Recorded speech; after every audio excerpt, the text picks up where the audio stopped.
ಶುಕ್ಲಾಂಬರಧರಂ ವಿಷ್ಣುಂ ಶಶಿವರ್ಣಂ ಚತುರ್ಭುಜಂ ಪ್ರಸನ್ನವದನಂ ಧ್ಯಾಯೇತ್ ಸರ್ವವಿಘ್ನೋಪಶಾಂತಯೇ. ವಾಗೀಶಾದ್ಯಾ ಸುಮನಸಃ ಸರ್ವಾರ್ಥಾನಾಮುಪಕ್ರಮೇ ಯನ್ನತ್ವಾ ಕೃತಕೃತ್ಯಾ ಸ್ಯುಃ ತನ್ನಮಾಮಿ ಗಜಾನನಂ. ಓಂ ನಮೋ ಬ್ರಹ್ಮಾದಿಭ್ಯೋ ಬ್ರಹ್ಮವಿದ್ಯಾ ಸಂಪ್ರದಾಯಕರ್ತೃಭ್ಯೋ ವಂಶ ಋಷಿಭ್ಯೋ ನಮೋ ಮಹದ್ಭ್ಯೋ ನಮೋ ಗುರುಭ್ಯಃ. ಸರ್ವೋಪಪ್ಲವರಹಿತಃ ಪ್ರಜ್ಞಾನಘನಃ ಪ್ರತ್ಯಗರ್ಥೋ ಬ್ರಹ್ಮೈವಾಹಮಸ್ಮಿ ಬ್ರಹ್ಮೈವಾಹಮಸ್ಮಿ. ಶ್ರುತಿಸ್ಮೃತಿಪುರಾಣಾನಾಮಾಲಯಂ ಕರುಣಾಲಯಂ ನಮಾಮಿ ಭಗವತ್ಪಾದಂ ಶಂಕರಂ ಲೋಕಶಂಕರಂ. ಶಂಕರಂ ಶಂಕರಾಚಾರ್ಯಂ ಕೇಶವಂ ಬಾದರಾಯಣಂ ಸೂತ್ರಭಾಷ್ಯಕೃತೌ ವಂದೇ ಭಗವಂತೌ ಪುನಃ ಪುನಃ. ಶ್ರೀಮಚ್ಛಂಕರ ಭಗವತ್ಪೂಜ್ಯಪಾದಮಹಾಸದ್ಗುರುಭ್ಯೋ ನಮಃ. ದೀನನಾಥಂ ದಯಾಸಿಂಧುಂ ನಿತ್ಯಶುದ್ಧಂ ನಿರಂಜನಂ ಸದ್ಗುರುಂ ಬ್ರಹ್ಮಚೈತನ್ಯಂ ಸರ್ವದಾ ಪ್ರಣತೋಸ್ಮ್ಯಹಂ. ಶ್ರೀ ಶ್ರೀ ಶ್ರೀ ಬ್ರಹ್ಮಚೈತನ್ಯ ಮಹಾಸದ್ಗುರುಭ್ಯೋ ನಮಃ. ವಂದೇ ತಂ ಸಚ್ಚಿದಾನಂದಂ ಯತಿವರ್ಯಂ ಮಹಾಮತಿಂ ವೇದವೇದಾಂತಸಾರಜ್ಞಂ ಸದ್ಗುರುಂ ಪ್ರಣತೋಸ್ಮ್ಯಹಂ. ಸದಾಹಂ ಸಂಪ್ರದಾಯಜ್ಞಂ ಸಂಯಮೀಂದ್ರಂ ಸದಾಶ್ರಯಂ ಸದ್ಗುರುಂ ಸಚ್ಚಿದಾನಂದಂ ಸದಾಚಾರಂ ಸಮಾಶ್ರಯೇ. ಶ್ರೀ ಶ್ರೀ ಸಚ್ಚಿದಾನಂದೇಂದ್ರ ಸರಸ್ವತೀ ಮಹಾಸದ್ಗುರುಭ್ಯೋ ನಮಃ. ಓಂ ಪೂರ್ಣಮದಃ ಪೂರ್ಣಮಿದಂ ಪೂರ್ಣಾತ್ ಪೂರ್ಣಮುದಚ್ಯತೆ ಪೂರ್ಣಸ್ಯ ಪೂರ್ಣಮಾದಾಯ ಪೂರ್ಣಮೇವಾವಶಿಷ್ಯತೆ. ಓಂ ಶಾಂತಿ ಶಾಂತಿ ಶಾಂತಿ. ಭಗವದ್ಭಕ್ತರಲ್ಲಿ ಸವಿನಯ ವಿಜ್ಞಾಪನೆ. ಪರಮಪೂಜ್ಯ ಅದ್ವಯಾನಂದೇಂದ್ರ ಸರಸ್ವತಿ ಮಹಾಸ್ವಾಮಿಗಳವರ ಚರಣಕಮಲಗಳನ್ನು ಸ್ಮರಿಸಿಕೊಳ್ಳುತ್ತಾ,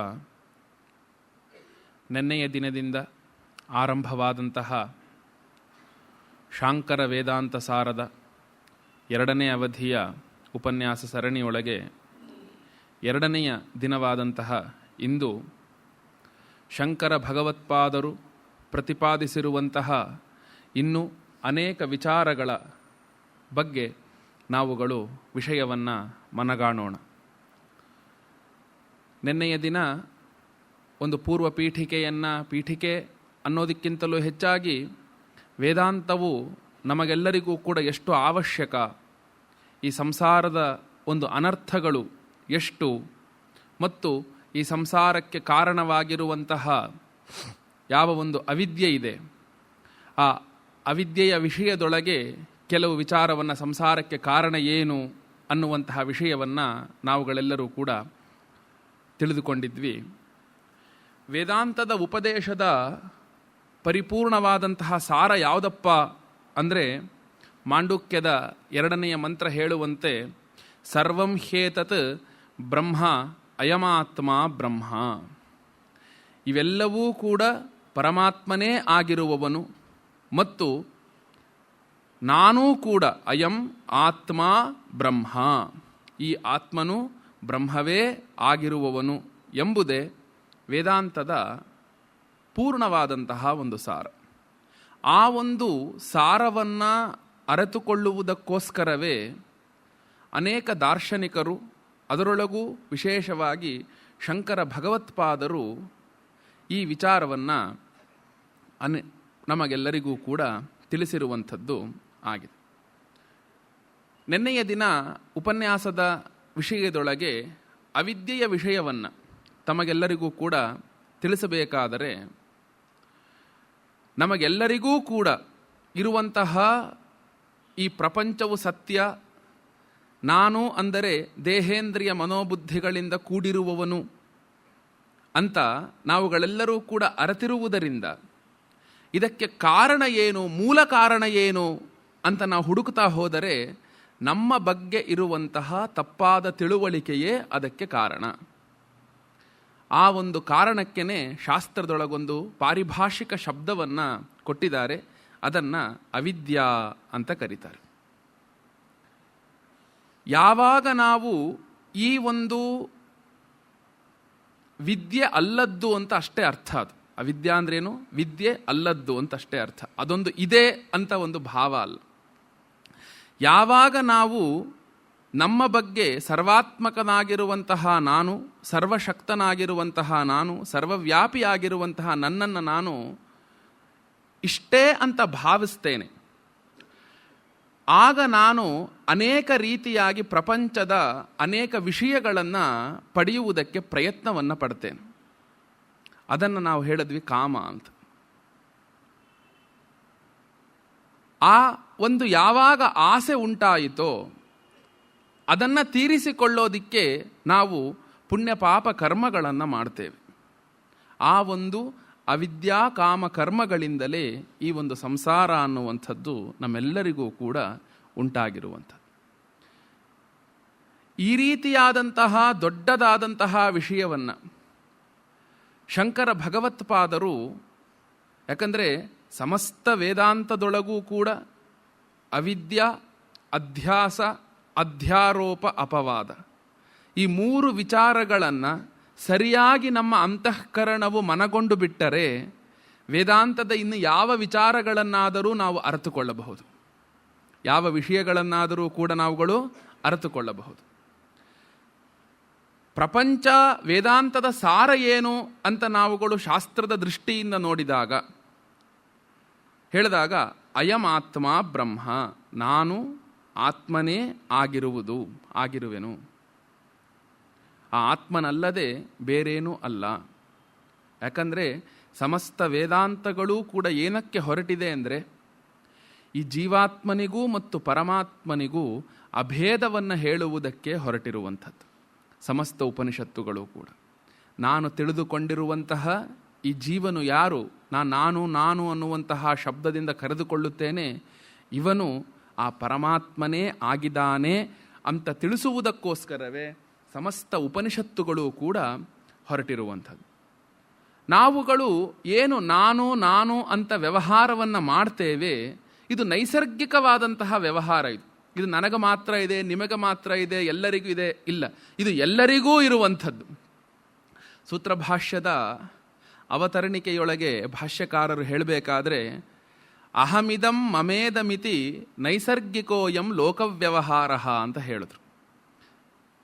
ನಾನು ಮತ್ತು ನನ್ನದು ಅನ್ನೋದು ಏನಿದೆ ಇದು ನೈಸರ್ಗಿಕವಾದಂತಹ ಒಂದು ಲೋಕವ್ಯವಹಾರ. ಇದು ಯಾರೂ ಕೂಡ ಹುಟ್ಟುತ್ತಾನೆ ಇನ್ನೊಬ್ಬರಿಗೆ ಯಾರು ಕಲಿಸಿಕೊಟ್ಟಂಥದ್ದಲ್ಲ, ಇಂಥದ್ದನ್ನು ಮಾಡಿ ಅಂತ ಹೇಳಿಕೊಟ್ಟಂಥದ್ದಲ್ಲ. ಎಲ್ಲಿಯವರೆಗೆ ನಮಗೆ ನಾನು ಅಂದರೆ ಈ ಶರೀರ ಅನ್ನುವ ಜ್ಞಾನ ಬರುವುದಿಲ್ಲವೋ, ಈಗ ನೋಡಿ ಚಿಕ್ಕ ಮಕ್ಕಳ ವಿಚಾರವನ್ನು ನಾವು ಮಾಡೋಣ. ಆ ಮಗು 2-3 ವರ್ಷಗಳಿರುವವರೆಗೂ ಕೂಡ ಅದಕ್ಕೆ ದೇಹಾಭಿಮಾನ ಅನ್ನುವಂಥದ್ದು ಇರೋದಿಲ್ಲ.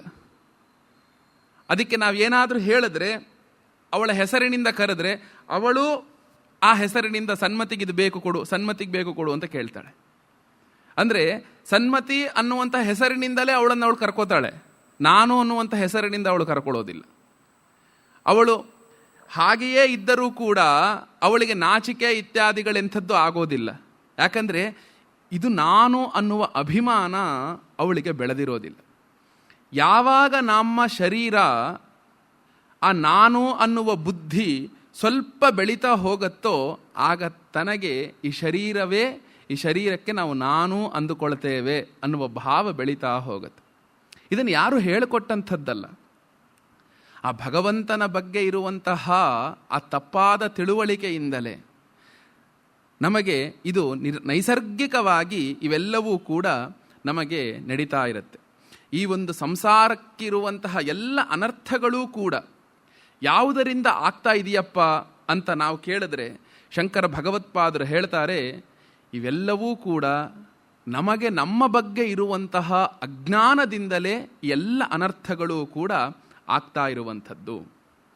ಈ ಒಂದು ಪರಿಚ್ಛಿನ್ನವಾದಂತಹ ಒಂದು ದೃಷ್ಟಿ, ಒಂದು ವ್ಯಾವಹಾರಿಕ ದೃಷ್ಟಿ, ಒಂದು ಸ್ವಾಭಾವಿಕ ದೃಷ್ಟಿ ಅಥವಾ ಅವಿದ್ಯಾ ದೃಷ್ಟಿ, ಇವೆಲ್ಲವೂ ಕೂಡ ಯಾವಾಗ ನಮಗೆ ಪರಿಹಾರ ಆಗತ್ತೆ ಅಂತ ನಾವುಗಳು ಅಂದುಕೊಂಡ್ರೆ, ಯಾವಾಗ ನಮ್ಮಲ್ಲಿ ಆ ಒಂದು ಶಾಸ್ತ್ರದೃಷ್ಟಿ ಅಥವಾ ತತ್ವದೃಷ್ಟಿ ಅಥವಾ ವಿದ್ವದ್ದೃಷ್ಟಿಯಿಂದ ನಾವು ಶಾಸ್ತ್ರವನ್ನು ನೋಡಿದಾಗ, ಆ ದೃಷ್ಟಿಯಿಂದ ನಾವು ಪ್ರಪಂಚವನ್ನು ನೋಡಿದಾಗ ಮಾತ್ರವೇ, ಅಂತಹ ದೃಷ್ಟಿಯು ನಮಗೆ ಬಂದಾಗ ಮಾತ್ರವೇ ನಮ್ಮಲ್ಲಿರುವಂತಹ ಈ ಪರಿಚ್ಛಿನ್ನವಾದಂತಹ ದೃಷ್ಟಿ ಪರಿಪೂರ್ಣವಾಗಿ ನಾಶವಾಗುತ್ತದೆ.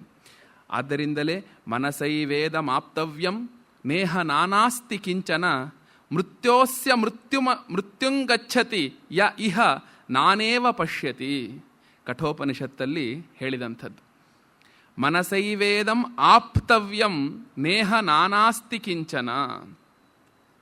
ಶಾಸ್ತ್ರ ಹೇಳ್ತಾ ಇದೆ ಏನು ಅಂದರೆ, ಎಲ್ಲವೂ ಕೂಡ ಮನಸ್ಸೇ ಆಗಿರುವುದರಿಂದ ನಾವು ಆ ಪರಮಾತ್ಮನನ್ನ ಪಡೆಯದೆ, ಭಗವಂತನ ವಿಚಾರವನ್ನು ನಾವು ತಿಳಿದುಕೊಳ್ಳದೆ,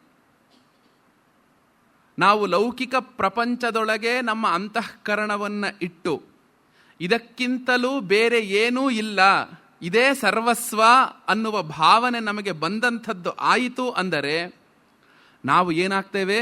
ಮೃತ್ಯೋಸ್ಯ ಮೃತ್ಯುಮಾಪ್ನೋತಿ. ಮೃತ್ಯುವಿನ ಮೇಲೆ ಮೃತ್ಯುವನ್ನು ನಾವು ಹೊಂದುತ್ತಾ ಇರ್ತೇವೆ. ಮೃತ್ಯುವಿನ ಮೇಲೆ ಮೃತ್ಯುವನ್ನು ನಾವುಗಳು ಹೊಂದುತ್ತಾ ಇರ್ತೇವೆ. ಯಾಕೆ? ಯ ಇಹ ನಾನೇವ ಪಶ್ಯತಿ. ಎಲ್ಲವನ್ನೂ ನಾನು ಬೇರೆ ಬೇರೆ ಬೇರೆ ಬೇರೆ ಅಂತ ನಾನು ನೋಡ್ತಾ ಇದ್ದೇನೆ. ಬೇರೆ ಬೇರೆ ಬೇರೆ ಬೇರೆ ಅಂತ ನಾನು ನೋಡ್ತಿದ್ದೇನೆ. ನಾವು ಬೇರೆ ಬೇರೆ ಅಂತ ಯಾವಾಗ ಕಾಣ್ತೇವೆ? ನಾನಾತ್ವ ಯಾವಾಗ ಬರುತ್ತೆ? ನಮಗೆ ಏಕತ್ವದ ದೃಷ್ಟಿ ಇಲ್ಲದೆ ಇರುವಾಗ. ನಮಗೆ ಏಕತ್ವದ ದೃಷ್ಟಿ ಇಲ್ಲದೆ ಇರುವಾಗ ನಮಗೆ ನಾನಾತ್ವ ಅನ್ನುವಂಥದ್ದು ಬರುವಂಥದ್ದಾಗುತ್ತದೆ. ಭಾಷ್ಯಕಾರರು ನೋಡಿ ಈ ವಿಚಾರಕ್ಕೆ ಬರಿಬೇಕಾದ್ರೆ, ಅವಿದ್ಯೆಯ ನಿವೃತ್ತತ್ವಾತ್ ಇಹ ಬ್ರಹ್ಮಣಿ ನಾನಾ ನಾಸ್ತಿ ಕಿಂಚನ ಅಣುಮಾತ್ರಮಪಿ ಅಂತ ಬರೆದ್ರು. ಅಣುಮಾತ್ರಮಪಿ. ಭಗವಂತನಲ್ಲಿ ಚೈತನ್ಯದ ಹೊರತು ಒಂದು ಅಣುವೂ ಕೂಡ ಬೇರೇನೂ ಇರಲು ಸಾಧ್ಯವಿಲ್ಲ. ಬೇರೇನೂ ಕೂಡ ಇರಲು ಸಾಧ್ಯವಿಲ್ಲ ಅಂದರೆ ಏನರ್ಥ? ಭಗವಂತನನ್ನು ನಾವು ಸಚ್ಚಿದಾನಂದ ಸ್ವರೂಪನು ಅಂತ ಹೇಳ್ತೇವೆ. ಸತ್ ಚಿತ್ ಆನಂದ. ಸತ್ ಚಿತ್ ಆನಂದ ಅಂತ ಹೇಳ್ತೇವೆ. ಸತ್ ಅಂದರೆ ಏನು? ಯಾವಾಗಲೂ ಇರುವವನು ಸತ್, ಎಂದಿಗೂ ಕೂಡ ಇರುವ ಸ್ವರೂಪದವನಾಗಿದ್ದಾನೆ. ಚಿತ್, ಯಾವಾಗಲೂ ಅರಿವಿನ ಗಟ್ಟಿಯಾಗಿದ್ದಾನೆ. ಎಲ್ಲವನ್ನೂ ಅರಿಯುವವನು ಅವನೇ ಆಗಿದ್ದಾನೆ. ಎಲ್ಲವನ್ನೂ ಅರಿಯುವವನು ಅವನೇ ಆಗಿದ್ದಾನೆ. ಮತ್ತಿನ್ನೇನು? ಅವನು ಆನಂದ ಸ್ವರೂಪದವನಾಗಿದ್ದಾನೆ. ಆನಂದ ಸ್ವರೂಪದವನು ಆಗಿದ್ದಾನೆ. ಯಾರು ಇಂತಹ ಸಚ್ಚಿದಾನಂದ ಸ್ವರೂಪದವನಾದ ಆ ಪರಮಾತ್ಮನನ್ನ ಅಂತಃಕರಣದೊಳಗೆ ನಾನು ಆ ರೀತಿ ಸ್ವರೂಪದವನು ಆಗಿದ್ದೇನೆ ಅಂತ ಅರಿಯದೇ ಇದ್ದಾಗ, ಏಕತ್ವ ರೂಪದಿಂದಿರುವಂತಹ ಪರಮಾತ್ಮನೇ ಜಗದ್ರೂಪವಾಗಿ ನಾನಾತ್ವವಾಗಿ ನಮಗೆ ಕಾಣಿಸ್ತಾನೆ. ನನಗೆ ಜಗತ್ತು ಅಂತ ಕಾಣಿಸ್ತಾ ಇದೆ ಅಂದರೆ ಬ್ರಹ್ಮ ಇದೆ, ಜಗತ್ತು ಇದೆ ಅಲ್ಲ. ಆ ಬ್ರಹ್ಮನೇ ಜಗದ್ರೂಪವಾಗಿ ತೋರ್ತಾ ಇದ್ದಾನೆ ಅಂತ ಅರ್ಥ. ಇರುವವನೊಬ್ಬನೇ ಇರುವವನು, ಅವನಿಗಿಂತ ಬೇರೆಯಾದದ್ದು ಜಗತ್ತೊಳಗೆ ಏನೂ ಇಲ್ಲ. ಇರುವವನು ಒಬ್ಬನೇ ಇರುವಂಥವನು, ಅವನಿಗಿಂತಲೂ ಬೇರೆಯಾದಂಥದ್ದು ಯಾವುದೂ ಇಲ್ಲ. ಅವನೇ ಈ ರೂಪವಾಗಿ ತೋರ್ತಾ ಇದ್ದಾನೆ ಅಂತ ಅರ್ಥವೇ ಹೊರತು, ನಾವು ತೈತ್ತರಿಯ ಶ್ರುತಿಯನ್ನು ನೋಡಬಹುದು, ತುಂಬ ಚೆನ್ನಾಗಿದೆ. ಆ ಇರುವ ಪರಮಾತ್ಮನೇ ಆಕಾಶವಾಗಿ ತೋರಿದ, ಆ ಪರಮಾತ್ಮನೇ ವಾಯುವಾಗಿ ತೋರಿದ, ಆ ಪರಮಾತ್ಮನೇ ಅಗ್ನಿಯಾಗಿ ತೋರಿದ. ಆ ಪರಮಾತ್ಮನ ನಾವು ಆಕಾಶಾದ್ ವಾಯು ವಾಯೋರಗ್ನಿ ಅಗ್ನೇರಾಪಃ ಅದ್ಭ್ಯಃ ಪೃಥಿವಿ ಪೃಥಿವ್ಯಾವೋಷಧಯಃ ಓಷಧೆ. ಅಲ್ಲಿ ನಾವು ಹೇಳಬೇಕಾದ್ರೆ ಎಲ್ಲವನ್ನೂ ನಾವು ಅನ್ನ ಆಯಿತು, ಅನ್ನದಿಂದ ಪುರುಷ ಆಯಿತು, ಏನೇ ಹೇಳಬೇಕಾದ್ರೂ ಕೂಡ ಅಲ್ಲಿ ಆಕಾಶದಿಂದ ವಾಯು ಹುಟ್ಟಿತು ಅಂತ ಅಂದಾಗ ಆಕಾಶ ಒಂದಿದೆ, ವಾಯು ಹುಟ್ಟಿತು. ವಾಯುವಿನಿಂದ ಅಗ್ನಿ ಹುಟ್ಟಿತು ಅಂದರೆ ಆಕಾಶ ಇದೆ, ವಾಯು ಇದೆ, ವಾಯುವಿನ ಒಂದು ರೂಪಾಂತರ ಅಗ್ನಿ. ಹೀಗಲ್ಲ ಅರ್ಥ. ಭಾಷ್ಯಕಾರರು ಎಷ್ಟು ಚೆನ್ನಾಗಿ ಅರ್ಥ ಮಾಡಿದ್ದಾರೆ. ಆ ಪರಮಾತ್ಮನಿಂದ ಪರಮಾತ್ಮನೇ ಆಕಾಶ ರೂಪವಾಗಿ ತೋರಿದ, ಆ ಪರಮಾತ್ಮನೇ ವಾಯು ರೂಪವಾಗಿ ತೋರಿದ, ಆ ಪರಮಾತ್ಮನೇ ಅಗ್ನಿ ರೂಪವಾಗಿ ತೋರಿದ, ಅವನೇ ಭೂಮಿಯಾದ, ಅವನೇ ನೀರಾದ, ಅವನೇ ಅನ್ನವಾದ, ಆ ಅನ್ನವನ್ನು ಅನುಭವಿಸುವ ಪುರುಷನೂ ಅವನೇ ಆದ. ಅನ್ನವನ್ನು ಅನುಭವಿಸುವಂತಹ ಪುರುಷನೂ ಕೂಡ ಅವನೇ ಆದ, ಅವನೇ ಜಗನ್ಮಯವಾದ. ಏನಕ್ಕೋಸ್ಕರ ಆದ? ಯಾವ ರೂಪದಿಂದಲಾದರೂ ನನ್ನನ್ನು ಅರಿತುಕೊಳ್ಳಲಿ ಅನ್ನುವ ಭಾವ ಅಷ್ಟೆ. ಯಾವ ರೂಪದಿಂದಲಾದರೂ ನನ್ನನ್ನು ಅವರು ತಿಳಿದುಕೊಳ್ಳಲಿ, ಅರಿತುಕೊಳ್ಳಲಿ ಅನ್ನುವಂತಹ ಒಂದು ಸ್ಥಿತಿ. ನೋಡಿ, ಹೇಳಬೇಕಾದ್ರೆ ಎಸ್ತು ಪುನಃ ಅವಿದ್ಯಾ ತಿಮಿರ ದೃಷ್ಟಿಂ ನ ಮುಂಚತಿ ಇಹ ಬ್ರಹ್ಮಣಿ ನಾನೇವ ಪಶ್ಯತಿ ಸಹ ಮೃತ್ಯೋಹೋ ಮೃತ್ಯುಂ ಗಚ್ಚತ್ಯೇವ ಸ್ವಲ್ಪಮಪಿ ಭೇದಂ ಅಧ್ಯಾರೋಪಯನ್ ಇತ್ಯರ್ಥಃ. ಕಟಭಾಷ್ಯದ ಈ ವಾಕ್ಯ ತುಂಬ ವೇದಾಂತರ ಒಂದು ಅಧ್ಯಯನಕ್ಕೆ ಕೂತಾಗ ನಾವುಗಳೆಲ್ಲರೂ ಕೂಡ ಪದೇ ಪದೇ ಈ ವಾಕ್ಯವನ್ನು ನಾವು ಮನಗಾಣಬೇಕು. ಯಾಕೆಂದರೆ ಈ ಒಂದು ವಿಚಾರಕ್ಕೆ ಆದಷ್ಟು ಸಂಶಯ, ಈ ಅಧ್ಯಾಸ ಅವಿದ್ಯಾ ಈ ವಿಚಾರಕ್ಕೆ ಆದಷ್ಟು ಸಂಶಯ ಯಾವ ವಿಚಾರಕ್ಕೂ ಕೂಡ ವೇದಾಂತ ಕ್ಷೇತ್ರದಲ್ಲಿ ಆದಂಥದ್ದಲ್ಲ. ಆದ್ದರಿಂದ ನೋಡಿ, ಏನು ಎಷ್ಟು ಪುನಃ ಅವಿದ್ಯಾ ತಿಮಿರ ದೃಷ್ಟಿಂ ನ ಮುಂಚತಿ. ಯಾರು ಆ ಒಂದು ಅಜ್ಞಾನವೆಂಬ ಕಣ್ಣಿನ ಪೊರೆ ಬಂದವನಿಗೆ ಏನಾಗುತ್ತೆ? ಜಗತ್ತು 3-4 ರೀತಿಯಾಗಿ ಕಾಣಿಸುತ್ತೆ. ನಮ್ಮ ಹೊಳೆನರಸೀಪುರದ ಸ್ವಾಮಿಗಳವರಿಗೇನೆ ಇದು ಆಗಿತ್ತಂತೆ. ಸುಮಾರು 95 ವರ್ಷಗಳ ಕಾಲ ತುಂಬು ಜೀವನವನ್ನು ಸಾಗಿಸಿದಂತಹ ಮಹನೀಯರು ಸಚ್ಚಿದಾನಂದೇಂದ್ರ ಸರಸ್ವತಿ ಮಹಾಸ್ವಾಮಿಗಳವರು. ಅವರ ಮುಪ್ಪಿನ ಕಾಲದೊಳಗೆ ಅವರ ಎದುರಿಗೆ ಯಾರು ಬಂದು ನಿಂತರೆ ಇದು ನೀನಾ ಅಂತ ಕೇಳೋರಂತೆ. ಅವರು ಎರಡೆರಡಾಗಿ ಕಾಣಿಸೋರಂತೆ. ಶಾಸ್ತ್ರದಲ್ಲೂ ಹೇಳ್ತಾರೆ ದ್ವಿತೀಯ ಚಂದ್ರ ನಿದರ್ಶನ ಅಂತ, ಎರಡೆರಡು ಚಂದ್ರರು ಕಂಡ ಹಾಗೆ. ಇದು ನೀನಾ ಅಂತ. ಎದುರಿಗಿರುವಂತಹ ವಸ್ತು ಎರಡಿಲ್ಲ, ಆ ನೋಡುವ ಸಾಧನದೊಳಗೆ ತೊಂದರೆ ಇದೆ. ನೋಡುವ ಸಾಧನದೊಳಗೆ ತೊಂದರೆ ಇದೆ, ಕಣ್ಣಿನೊಳಗೆ ತೊಂದರೆ ಇದೆ. ಜಗತ್ತು ಪರಮಾತ್ಮನೇ ಆಗಿರುವವನು. ಜಗತ್ತೂ ಸತ್ಯ, ಬ್ರಹ್ಮವೂ ಸತ್ಯ ಅಲ್ಲ. ಶಂಕರ ಭಗವತ್ಪಾದರು ಎಲ್ಲರೂ ಹೇಳ್ತಾರೆ ಬ್ರಹ್ಮ ಸತ್ಯ ಜಗನ್ಮಿಥ್ಯ ಅನ್ನುವಂತಹ ಉಪದೇಶವನ್ನು ಹೇಳಿದ್ದಾರೆ ಅಂತ. ಇಡೀ ಪ್ರಸ್ಥಾನತ್ರಯ ಭಾಷ್ಯದಲ್ಲಿಯೇ ಬ್ರಹ್ಮವು ಸತ್ಯ ಜಗನ್ಮಿಥ್ಯ ಅನ್ನುವಂತಹ ಶಬ್ದ ಅದೇ ವಾಕ್ಯ ಎಲ್ಲೂ ಇಲ್ಲ. ಆದರೆ ಅವರು ಹೇಳಿರುವ ಎಲ್ಲ ಅರ್ಥವು ಅದೇ ಅರ್ಥವನ್ನು ಸಾರತ್ತೆ. ಜಗತ್ತು ಸುಳ್ಳು ಅನ್ನುವಂತಹ ಅರ್ಥವನ್ನೇ ಅದು ಸಾರುವಂಥದ್ದು. ಆ ಜಗತ್ತು ಸುಳ್ಳು ಅಂತ ಶಂಕರ ಭಗವತ್ಪಾದರು ನಮಗೆ ತಿಳಿಸಬೇಕಾದರೆ, ಇದು ಸುಳ್ಳು ಅಂತ ನಾನು ಹೇಳಬೇಕಾದ್ರೆ ಸತ್ಯವಾದಂತಹ ಒಂದು ರೂಪ ನನಗೆ ಗೊತ್ತಿರಬೇಕು.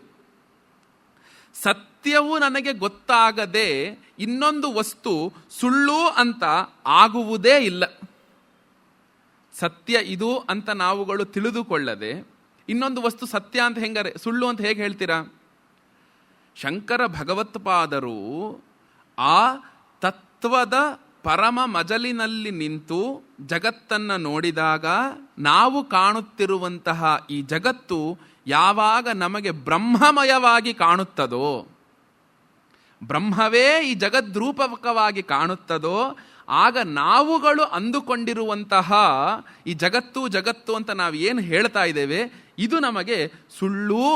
ಆ ಬ್ರಹ್ಮ ಇರುವವನು ಒಬ್ಬನೇ ಅನ್ನುವ ಅನುಭವವನ್ನು ನಾವು ಪಡಿತೇವೆ. ಅವಿದ್ಯಾ ತಿಮಿರ ದೃಷ್ಟಿಂ ನ ಮುಂಚತಿ. ಆ ಅವಿದ್ಯೆಯ ದೃಷ್ಟಿಯನ್ನ ಯಾವಾಗ ನಾನು ಬಿಡುವುದಿಲ್ಲ, ಆಗ ಇಹ ಬ್ರಹ್ಮಣಿ ನಾನೇವ ಪಶ್ಯತಿ. ಆ ಇರುವ ಪರಮಾತ್ಮನಲ್ಲಿ ನಾನು ಬೇರೆ ಬೇರೆಯಾಗಿ ನಾನು ಕಾಣ್ತೇನೆ, ಆಗ ಅವನು ಮೃತ್ಯೋಹೋ ಮೃತ್ಯುಂ ಗಚ್ಚತ್ಯೇವ. ಆ ಏವಕಾರ ಏನು ಹೇಳುತ್ತೆ ಅಂದರೆ ಅವಧಾರಣೆಯನ್ನು ಹೇಳುತ್ತೆ. ಅವನು ಮೃತ್ಯುವಿನ ಮೇಲೆ ಮೃತ್ಯುವನ್ನು ಹೊಂದಿಯೇ ಹೊಂದುತ್ತಾನೆ, ಹೊಂದುತ್ತಿರುತ್ತಾನೆ. ಅದು ನಿರಂತರ, ಅದು ಕಂಟಿನ್ಯೂಯಸ್. ಅದು ಯಾಕೆ? ನಮಗೆ ಆ ಸತ್ಯ ಗೊತ್ತಿಲ್ಲ. ಅದಕ್ಕೋಸ್ಕರ ಎಂಥದ್ದು? ಅಧ್ಯಾರೋಪಯನ್ ಇತ್ಯರ್ಥ. ಹೌದು, ಜಗತ್ತು ಅನ್ನುವಂಥದ್ದು ಎಲ್ಲವೂ ಕೂಡ ಭಗವಂತನ ಮೇಲೆ ನಾವುಗಳು ಅಧ್ಯಾರೋಪವನ್ನು ಮಾಡಿದ್ದೇವೆ. ಆದರೆ ನಾವುಗಳು ಆ ಅಧ್ಯಾರೋಪವನ್ನು, ಅಪವಾದವನ್ನು ಮಾಡುವುದನ್ನು ನಾವು ಕಲಿಯಬೇಕು. ಆ ಅಧ್ಯಾರೋಪ ಏನಿದೆ, ಅಪವಾದವನ್ನು ಮಾಡುವುದನ್ನು ಕೂಡ ನಾವುಗಳು ಕಲಿಯಬೇಕು. ಶಾಸ್ತ್ರ ನಮಗೆ ಎಷ್ಟು ಚೆನ್ನಾಗಿ ತಿಳಿಸಿಕೊಟ್ಟಿದೆ. ಅದು ಆ ಅಧ್ಯಾರೋಪವೂ ಮಾಡಿ ಅಪವಾದವೂ ಮಾಡಿ, ಅಧ್ಯಾರೋಪವೂ ಮಾಡಿ ಅಪವಾದವೂ ಮಾಡಿ. ನಾವು ಉಪನಿಷತ್ತನ್ನು ನಾವುಗಳು ನೋಡಿಕೊಂಡಾಗ, ತೈತ್ತರಿಯ ಉಪನಿಷತ್ತನ್ನು ನಾವುಗಳು ತಿಳಿದುಕೊಂಡಾಗ, ನಮಗೆ ಶಾಸ್ತ್ರ ಉಪನಿಷತ್ತು ಮೊದಲು ವೇದಾಂತ ನಮಗೇನು ಹೇಳ್ತು? ನನ್ನನ್ನು ಅನ್ನಮಯ ಅಂತ ಹೇಳ್ತು. ಅನ್ನಮಯ ಅನ್ನುವಂತಹ ಒಂದು ಅಧ್ಯಾರೋಪವನ್ನು ನನ್ನ ಮೇಲೆ ನನಗೆ ಮಾಡಿತು. ನನಗೆ ನಾನು ಶರೀರ ಅಂತ ಗೊತ್ತಿಲ್ವೇ? ನಾನು ಶರೀರ ಅಂತ ನನಗೆ ಗೊತ್ತಿಲ್ವೇ? ಗೊತ್ತಿದೆ. ನನಗೆ ಶರೀರ ನಾನು ಅಂತ ಗೊತ್ತಿರಬೇಕಾದರೆ ಶಾಸ್ತ್ರ ಮತ್ತೇನಕ್ಕೆ ಹೇಳ್ತು ಉಪನಿಷತ್ತು ನಾನು ಶರೀರ ಅಂತ? ನಮಗೆ ನಾನು ಕೇವಲ ಶರೀರ ಅನ್ನೋದು ನಮಗೆ ಗೊತ್ತಿಲ್ಲ. ನಾನೇನಂದುಕೊಂಡಿದ್ದೇನೆ? ಪ್ರಪಂಚದೊಳಗಿರುವಂತಹ ಎಲ್ಲ ವ್ಯವಹಾರಗಳು, ಮನೆಯೊಳಗಿರುವಂತಹ ಎಲ್ಲ ಜನರು ಮತ್ತು ನನ್ನ ಹೊರಗಿನ ಒಂದು ಹಣ ಇತ್ಯಾದಿಗಳ ವ್ಯವಸ್ಥೆ, ಇವೆಲ್ಲದರ ಸಹಿತವಾಗಿ ನನ್ನನ್ನು ನಾನು ಅಂತ ಅಂದುಕೊಳ್ತಾ ಇದ್ದೇನೆ. ಅವರಿಗೇನೋ ಒಂದು ಆಯಿತು ಅಂದರೂ ಕೂಡ ಅದು ನನಗೇ ಆದಂತಹ ಭಾವ ಆಗುತ್ತೆ. ಇನ್ನೊಬ್ಬರಿಗೆ ಏನೋ ಒಂದು ಆಯಿತು ಅಂದರೆ ಅದು ನನಗೇ ಆಗಿದೆಯೇನೋ ಅಂತ ನನಗೆ ಅನಿಸುತ್ತೆ.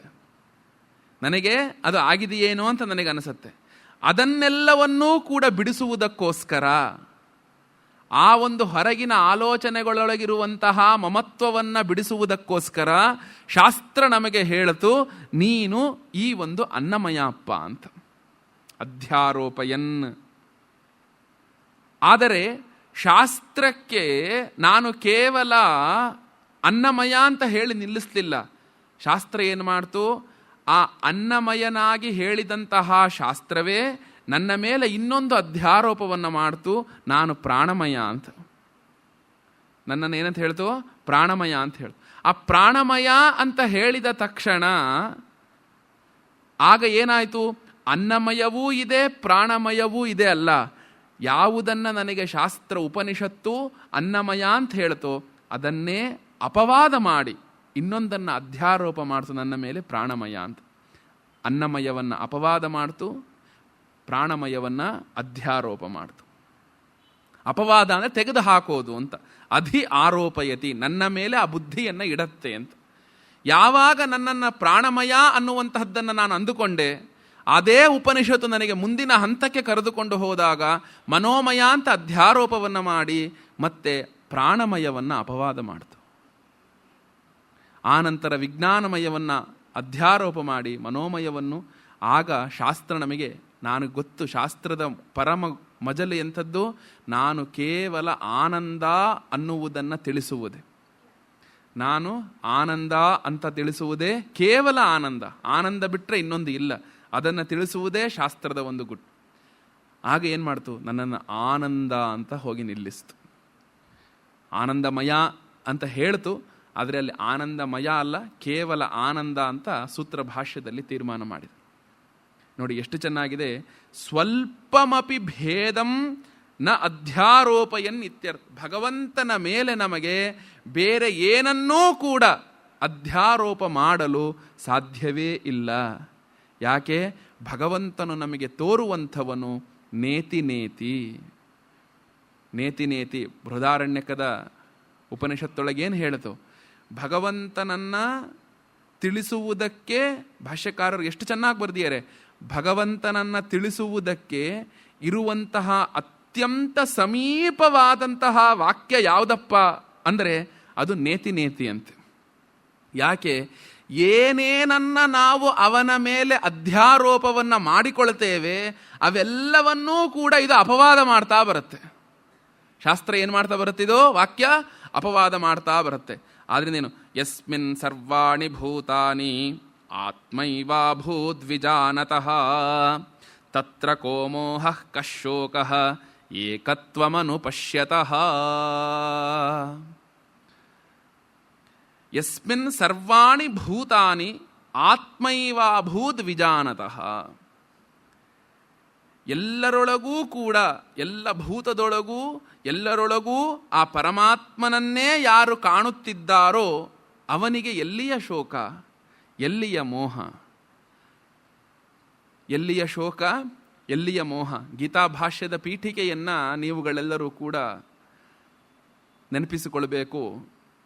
ಅಲ್ಲಿ ಶಂಕರ ಭಗವತ್ಪಾದರು ಬರಿಬೇಕಾದ್ರೆ ಶೋಕ ಮೋಹ ಮಹೋದಧೌ ನಿಮಗ್ನಾಯ ಅರ್ಜುನಾಯ ಉಪದಿದೇಶ ಅಂತ ಬರೆದಿದ್ದಾರೆ. ಯಾರಿಗೆ ವೇದಾಂತ ಶಾಸ್ತ್ರ, ಯಾರು ಈ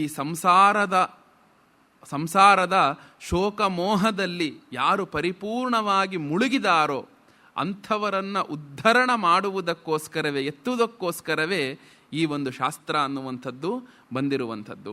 ಯಾರು ಏಕತ್ವಂ ಅನುಪಶ್ಯತಃ, ಆ ಏಕತ್ವವನ್ನು ಕಾಣುತ್ತಿರುವಂಥವರು, ಯಾರು ಏಕತ್ವವನ್ನು ಕಾಣುತ್ತಿದ್ದಾರೋ ಅಂಥವರಿಗೆ ಯಾವ ಶೋಕವೂ ಇಲ್ಲ, ಮೋಹವೂ ಇಲ್ಲ. ಶೋಕಶ್ಚ ಮೋಹಶ್ಚ ಕಾಮಕರ್ಮ ಬೀಜಂ ಅಜಾನತಃ ಭವತಿ ನತು ಆತ್ಮೈಕತ್ವಂ ವಿಶುದ್ಧಂ ಗಗನೋಪಮಂ ಪಶ್ಯತಃ ಕೋ ಮೋಹಃ ಕಶೋಕಃ ಇತಿ ಶೋಕಮೋಹಯೋಃ ಅವಿದ್ಯಾ ಕಾರ್ಯಯೋಃ ಆಕ್ಷೇಪೇಣ ಅಸಂಭವ ಪ್ರದರ್ಶನಾತ್ ಸಕಾರಣಸ್ಯ ಸಂಸಾರಸ್ಯ ಅತ್ಯಂತಮೇವ ಉಚ್ಛೇದಃ ಪ್ರದರ್ಶಿತೋ ಭವತಿ.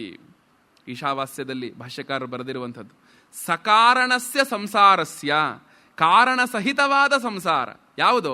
ಆ ಅವಿದ್ಯಾ ಕಾಮಕರ್ಮಗಳನ್ನು ಪರಿಪೂರ್ಣವಾಗಿ ತೆಗೆದು ಹಾಕುವುದೇ ವೇದಾಂತದ ಉದ್ದೇಶವಾಗಿರುವುದರಿಂದ ಈ ಕರ್ಮ ಬೀಜಂ, ಅದರ ಒಂದು ಕಾರಣವನ್ನೂ ಕೂಡ ಬುಡಸಹಿತವಾಗಿ ತೆಗೆದು ಹಾಕಬೇಕು ಅಂತ ಆದಾಗ ನಮಗೆ ನಮ್ಮ ಅಂತಃಕರಣದೊಳಗಿರುವಂತಹ ಆ ನಾನು ಅನ್ನುವಂತಹ ಆ ದೇಹೇಂದ್ರಿಯ ಮನೋಬುದ್ಧಿ ಸಂಘಾತದಿಂದ ಕೂಡಿರುವವನನ್ನು, ಏನು ನಾನು ಅಂತ ಅಂದುಕೊಳ್ತಿದ್ದೇನೆ, ಅದನ್ನು ತೆಗೆದು ಹಾಕಿದಾಗ ಮಾತ್ರವೇ ನಮಗದು ಸಾಧ್ಯ ಅನ್ನುವಂಥದ್ದು ಆಗುತ್ತದೆ.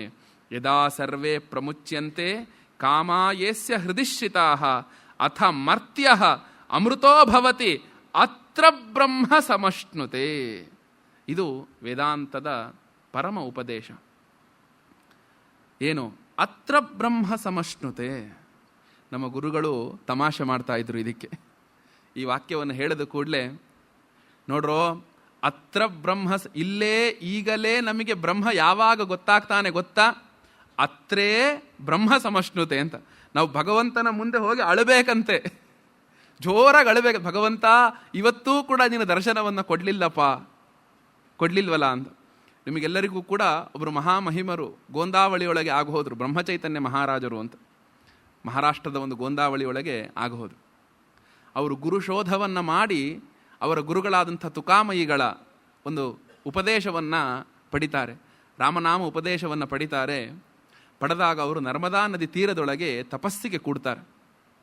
ತಪಸ್ಸಿಗೆ ಕೂತಾಗ ಪ್ರತಿನಿತ್ಯವೂ ಕೂಡ ಸೂರ್ಯೋದಯಕ್ಕಿಂತ ಮುಂಚೆ ಹೋಗಿ ನರ್ಮದೆಯೊಳಗೆ ಮುಳುಗಿ ಹೋಗಿ ಗುಹೆಯನ್ನು ಹೊಕ್ಕರೆ ಸೂರ್ಯಾಸ್ತದ ಸಂದರ್ಭದಲ್ಲಿ ಹೊರಗಡೆ ಬರೋರಂತೆ. ಆ ನರ್ಮದಾ ನದಿ ತಟದಲ್ಲಿ ಕುಳಿತುಕೊಂಡು ಸೂರ್ಯನನ್ನು ನೋಡಿ ಜೋರಾಗಿ ಅಳೋರಂತೆ ಮಹಾರಾಜ್.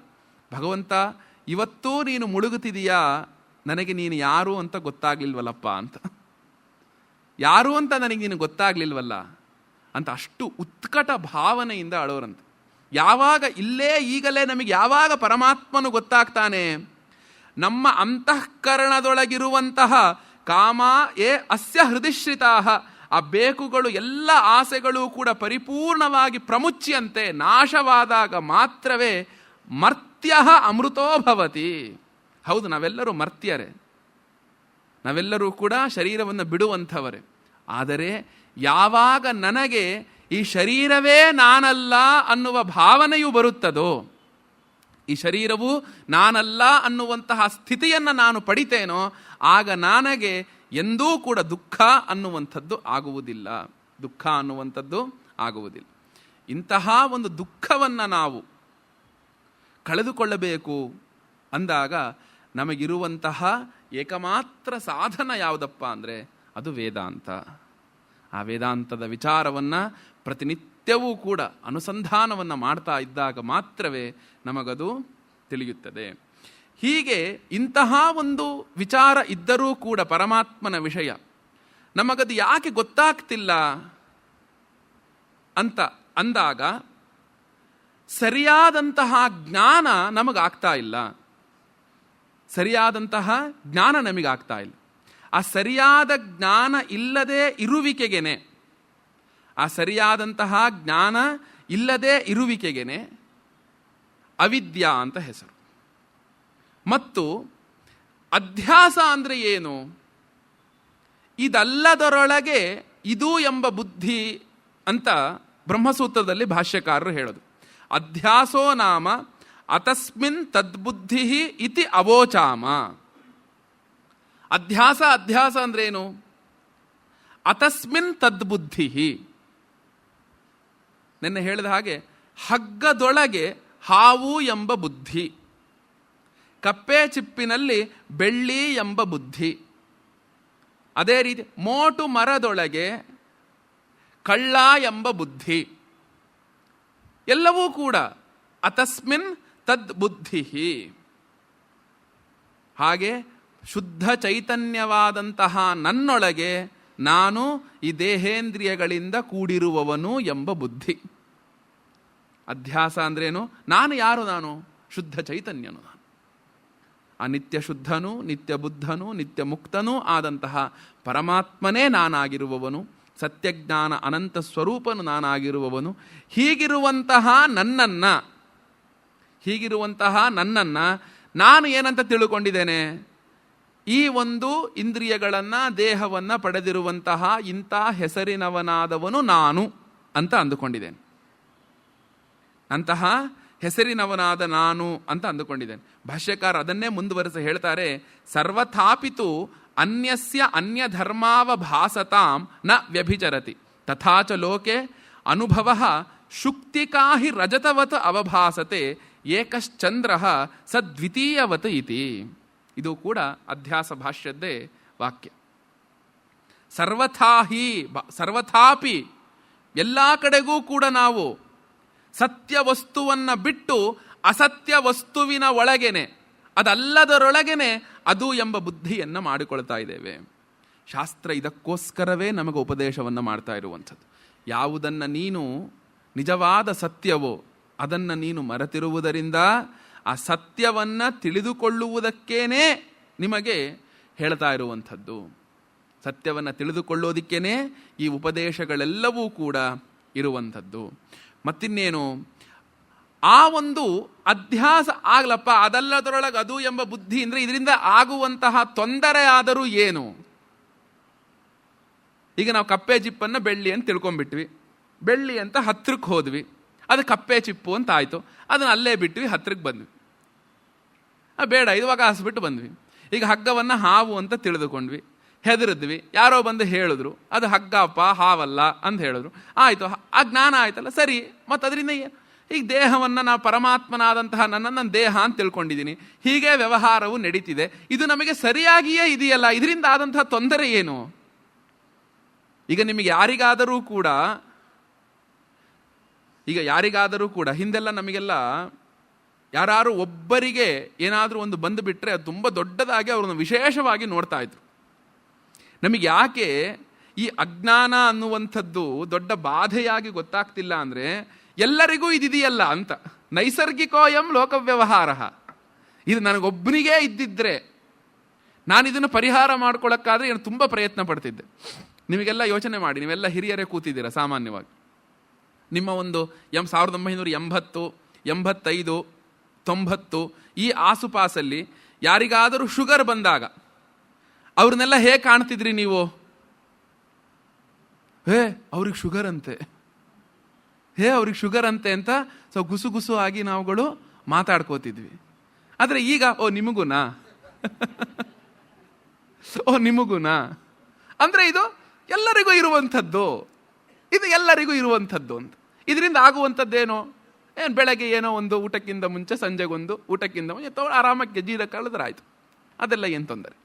ನೋಡಿ, ನಮಗೆ ಯಾವುದು ದೋಷ? ಈಗ ಹೊಟ್ಟೆ ಹಸಿದೇ ಇದ್ರೆ ದೋಷವೋ ಅಲ್ಲವೋ? ಹೊಟ್ಟೆ ಹಸಿದೇ ಇದ್ರೆ ಬೇಡ ಬಿಡಿ, ಹೊಟ್ಟೆ ಹಸಿದ್ರೆ ತಾನೇ ತಿನ್ನಬೇಕು, ತಿನ್ನದೇ ಇದ್ರೆ ಹಾಗೆ ಇರ್ತೀವಿ. ಇಲ್ಲ, ಹೊಟ್ಟೆ ಹಸಿಲಿಲ್ಲ ಅಂದ್ರೆ ಡಾಕ್ಟರ್ ಹತ್ರ ಹೋಗ್ತೇವೆ ನಾವು. ವೈದ್ಯರೇ ನಮಗೆ ಹೊಟ್ಟೆ ಹಸಿದಿಲ್ಲ, ಟಾನಿಕ್ ಕೊಡಿ ಅಂತ. ಯಾಕೆ? ಎಲ್ಲರಿಗೂ ಹಸಿತಾ ಇರ್ಬೇಕಾದ್ರೆ ನನಗೂ ಹಸಿಬೇಕು, ಎಲ್ಲರಿಗೂ ಇಂಥದ್ದಿರ್ಬೇಕಾದ್ರೆ ಅದು ನನಗೂ ಇರಬೇಕು. ಎಲ್ಲರಿಗೂ ಇದೆಯಲ್ಲ, ಇರಲಿ ಬಿಡು. ಭಾಷ್ಯಕಾರರು ಮೊದಲಿಗೆ ಬರೆದು ಬಿಟ್ರು ಇದು ನೈಸರ್ಗಿಕವಾದ ವ್ಯವಹಾರ ಅಂತ. ಇದು ನಾನು, ನನ್ನದು, ಈ ಇವೆಲ್ಲ ಎಲ್ಲರಿಗೂ ಇರುವುದರಿಂದ ನಮಗನ್ನಿಸ್ತಾ ಇದೆ ಇದು ಎಲ್ಲರಿಗೂ ಇರಲಿ ಬಿಡಿ. ಆದರೆ ಹೌದು, ಎಲ್ಲರಿಗೂ ಇರುವಂಥದ್ದು. ಆ ಎಲ್ಲರಿಗೂ ಇರುವಂತಹದ್ದನ್ನ ನಾವುಗಳು ಅದು ಏನಕ್ಕಿದೆ ಅಂತ ವಿಚಾರ ಮಾಡಬೇಕಾ? ಶಾಸ್ತ್ರ ಇಷ್ಟು ಒಕ್ಕರಳಿನಿಂದ ಹೇಳ್ತಾ ಇದೆ, ಇದು ಕಣೋ ನೀನು, ಇದು ಕಣೋ ನೀನು ತಿಳ್ಕೊಂಡಿರುವಂಥದ್ದು ನೀನಲ್ಲ, ಇದು ಸತ್ಯ, ಇದನ್ನ ತಿಳಿದುಕೊಳ್ಳೋಕೆ ಪ್ರಯತ್ನ ಪಡು ಅಂತ ನಮ್ಮ ಸಮಸ್ತ ಋಷಿ ಮುನಿಗಳು, ಸಮಸ್ತ ದಾರ್ಶನಿಕರು ಎಲ್ಲರೂ ಕೂಡ ಇದೇ ವಿಚಾರವನ್ನೇ ಹೇಳಿರಬೇಕಾದರೆ ಏತಕ್ಕೋಸ್ಕರ ನಾವು ಈ ದಿಕ್ಕಿನಲ್ಲಿ ನಡಿಬಾರದು? ನೋಡಿ, ಅಧ್ಯಾಸ ಮಿಥ್ಯಾ ಪ್ರತ್ಯಯ ರೂಪ ಕರ್ತೃತ್ವ ಭೋಕ್ತೃತ್ವ ಪ್ರವರ್ತಕ ಸರ್ವಲೋಕ ಪ್ರತ್ಯಕ್ಷ ಅಸ್ಯ ಅನರ್ಥ ಹೇತೋ ಪ್ರಹಾಣಾಯ ಆತ್ಮೈಕತ್ವ ವಿದ್ಯಾ ಪ್ರತಿಪತ್ತಯೇ ಸರ್ವೇ ವೇದಾಂತಾಃ ಆರಭ್ಯಂತೆ. ಇದು ಅಧ್ಯಾಸ ಭಾಷ್ಯದ್ದೇ ಒಂದು ವಾಕ್ಯ. ಅಧ್ಯಾಸ ಅಂದ್ರೆ ಎಂಥದ್ದು? ಮಿಥ್ಯಾ ಪ್ರತ್ಯಯ ರೂಪ, ಸುಳ್ಳಾಗಿರುವಂಥದ್ದು. ಪ್ರತ್ಯಯ ಅಂದ್ರೆ ತೋರೋದು ಅಂತ ಅರ್ಥ. ಪ್ರತ್ಯಯಗಳು ಅಂದ್ರೆ ನಮ್ಮ ಅಂತಃಕರಣದೊಳಗೆ ಏಳುವಂತಹ ಆಲೋಚನೆಗಳು ಅಥವಾ ತೋರೋದು ಅಂತ ಅರ್ಥ. ಅಧ್ಯಾಸ ಅಂದ್ರೆ ಏನು? ಅದು ಮಿಥ್ಯಾ ಪ್ರತ್ಯಯ. ಅದು ಹಗ್ಗದಲ್ಲಿ ಕಂಡಂತಹ ಹಾವು ಅದು ಮಿಥ್ಯೆ, ಅದು ಸುಳ್ಳದು. ಸುಳ್ಳಲ್ಲದೆ ಇನ್ನೇನು? ಆನಂತರ ಏನು? ಕರ್ತೃತ್ವ ಭೋಕ್ತೃತ್ವ ಪ್ರವರ್ತಕ. ಇದು ತುಂಬ ಮುಖ್ಯ. ಇದು ನಾನು ಮಾಡುವವನು, ನಾನು ಮಾಡುವವನು, ನಾನು ಮಾಡುವವನು ಎಲ್ಲದನ್ನೂ ಕೂಡ ಸ್ವಾಮಿಗಳು ಕನ್ನಡದೊಳಗೆ ತ್ರಿಪುಟಿ, ಅದನ್ನು ಮುಕ್ಕುಪ್ಪೆ ಅಂತ ಕರೆದಿದ್ದಾರೆ. ಮುಕ್ಕುಪ್ಪೆ ಅಂತ ಹೇಳಿದ್ದಾರೆ.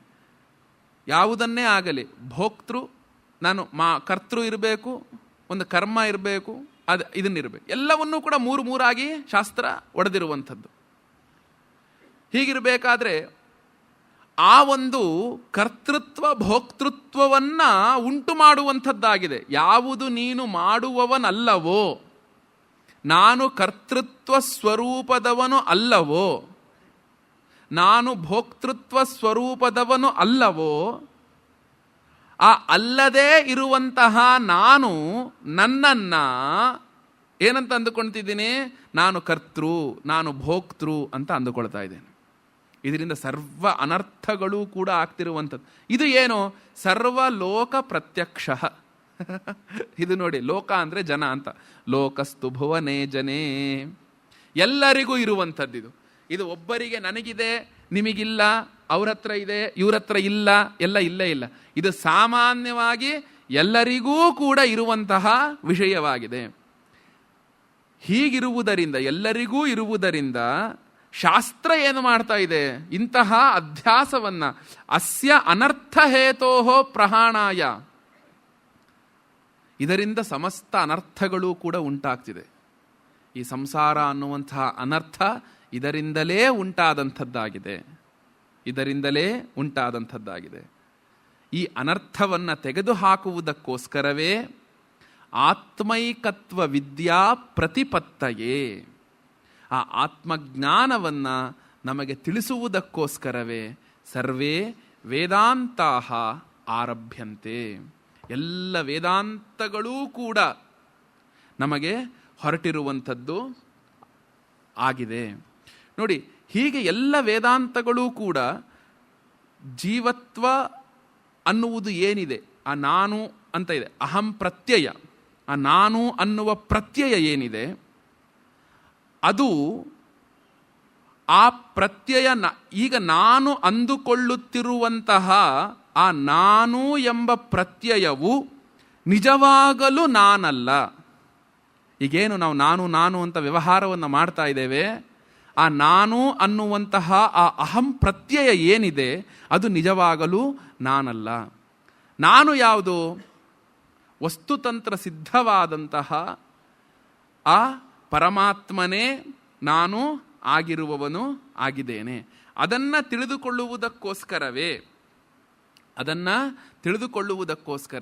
ಎಲ್ಲ ಶಾಸ್ತ್ರವೂ ಕೂಡ ಹೊರಟಿರುವಂಥದ್ದು. ನ ಚಾಯಮಸ್ತಿ ನಿಯಮಃ ಪುರೋವಸ್ಥಿತ ಏವ ವಿಷಯೇ ವಿಷಯಾಂತರಂ ಅಧ್ಯಸಿತವ್ಯಮಿತಿ ಅಪ್ರತ್ಯಕ್ಷೇಪಿ ಆಕಾಶೆ ಬಾಲಾಹ ತಲಮಲಿನಾತಾದಿ ಅಧ್ಯಸ್ಯಂತಿ ನಹಿ ವಸ್ತು ಪ್ರಸಿದ್ಧಂ ಪ್ರಸಿದ್ಧೇ ಏವ ಅಧ್ಯಾರೋಪಯತಿ ಇತಿ ನಿಯಂತುಂ ಶಕ್ಯಂ ಆತ್ಮನಿ ಅಧ್ಯಾರೋಪಣ ದರ್ಶನಾತ್ ಗೌರೋಹಂ ಕೃಷ್ಣೋಹಂ ಇತಿ. ಇದೆಲ್ಲವೂ ಕೂಡ ಭಾಷ್ಯಕಾರರು ಆ ಸೂತ್ರ ಭಾಷ್ಯದ ಅಧ್ಯಾಸ ಭಾಷ್ಯದ್ದೇ ವಾಕ್ಯಗಳು ಆಗಿರುವಂಥದ್ದು. ನಮಗೇನು ನಿಯಮ ಅನ್ನುವಂಥದ್ದೇನಿಲ್ಲ. ನಾನು ಹೀಗೆ ನನ್ನನ್ನು ನಾನು ಕಲ್ಪನೆ ಮಾಡಿಕೊಳ್ಬೇಕು ಅನ್ನುವಂತಹ ನಿಯಮ ಇದೆಯಾ?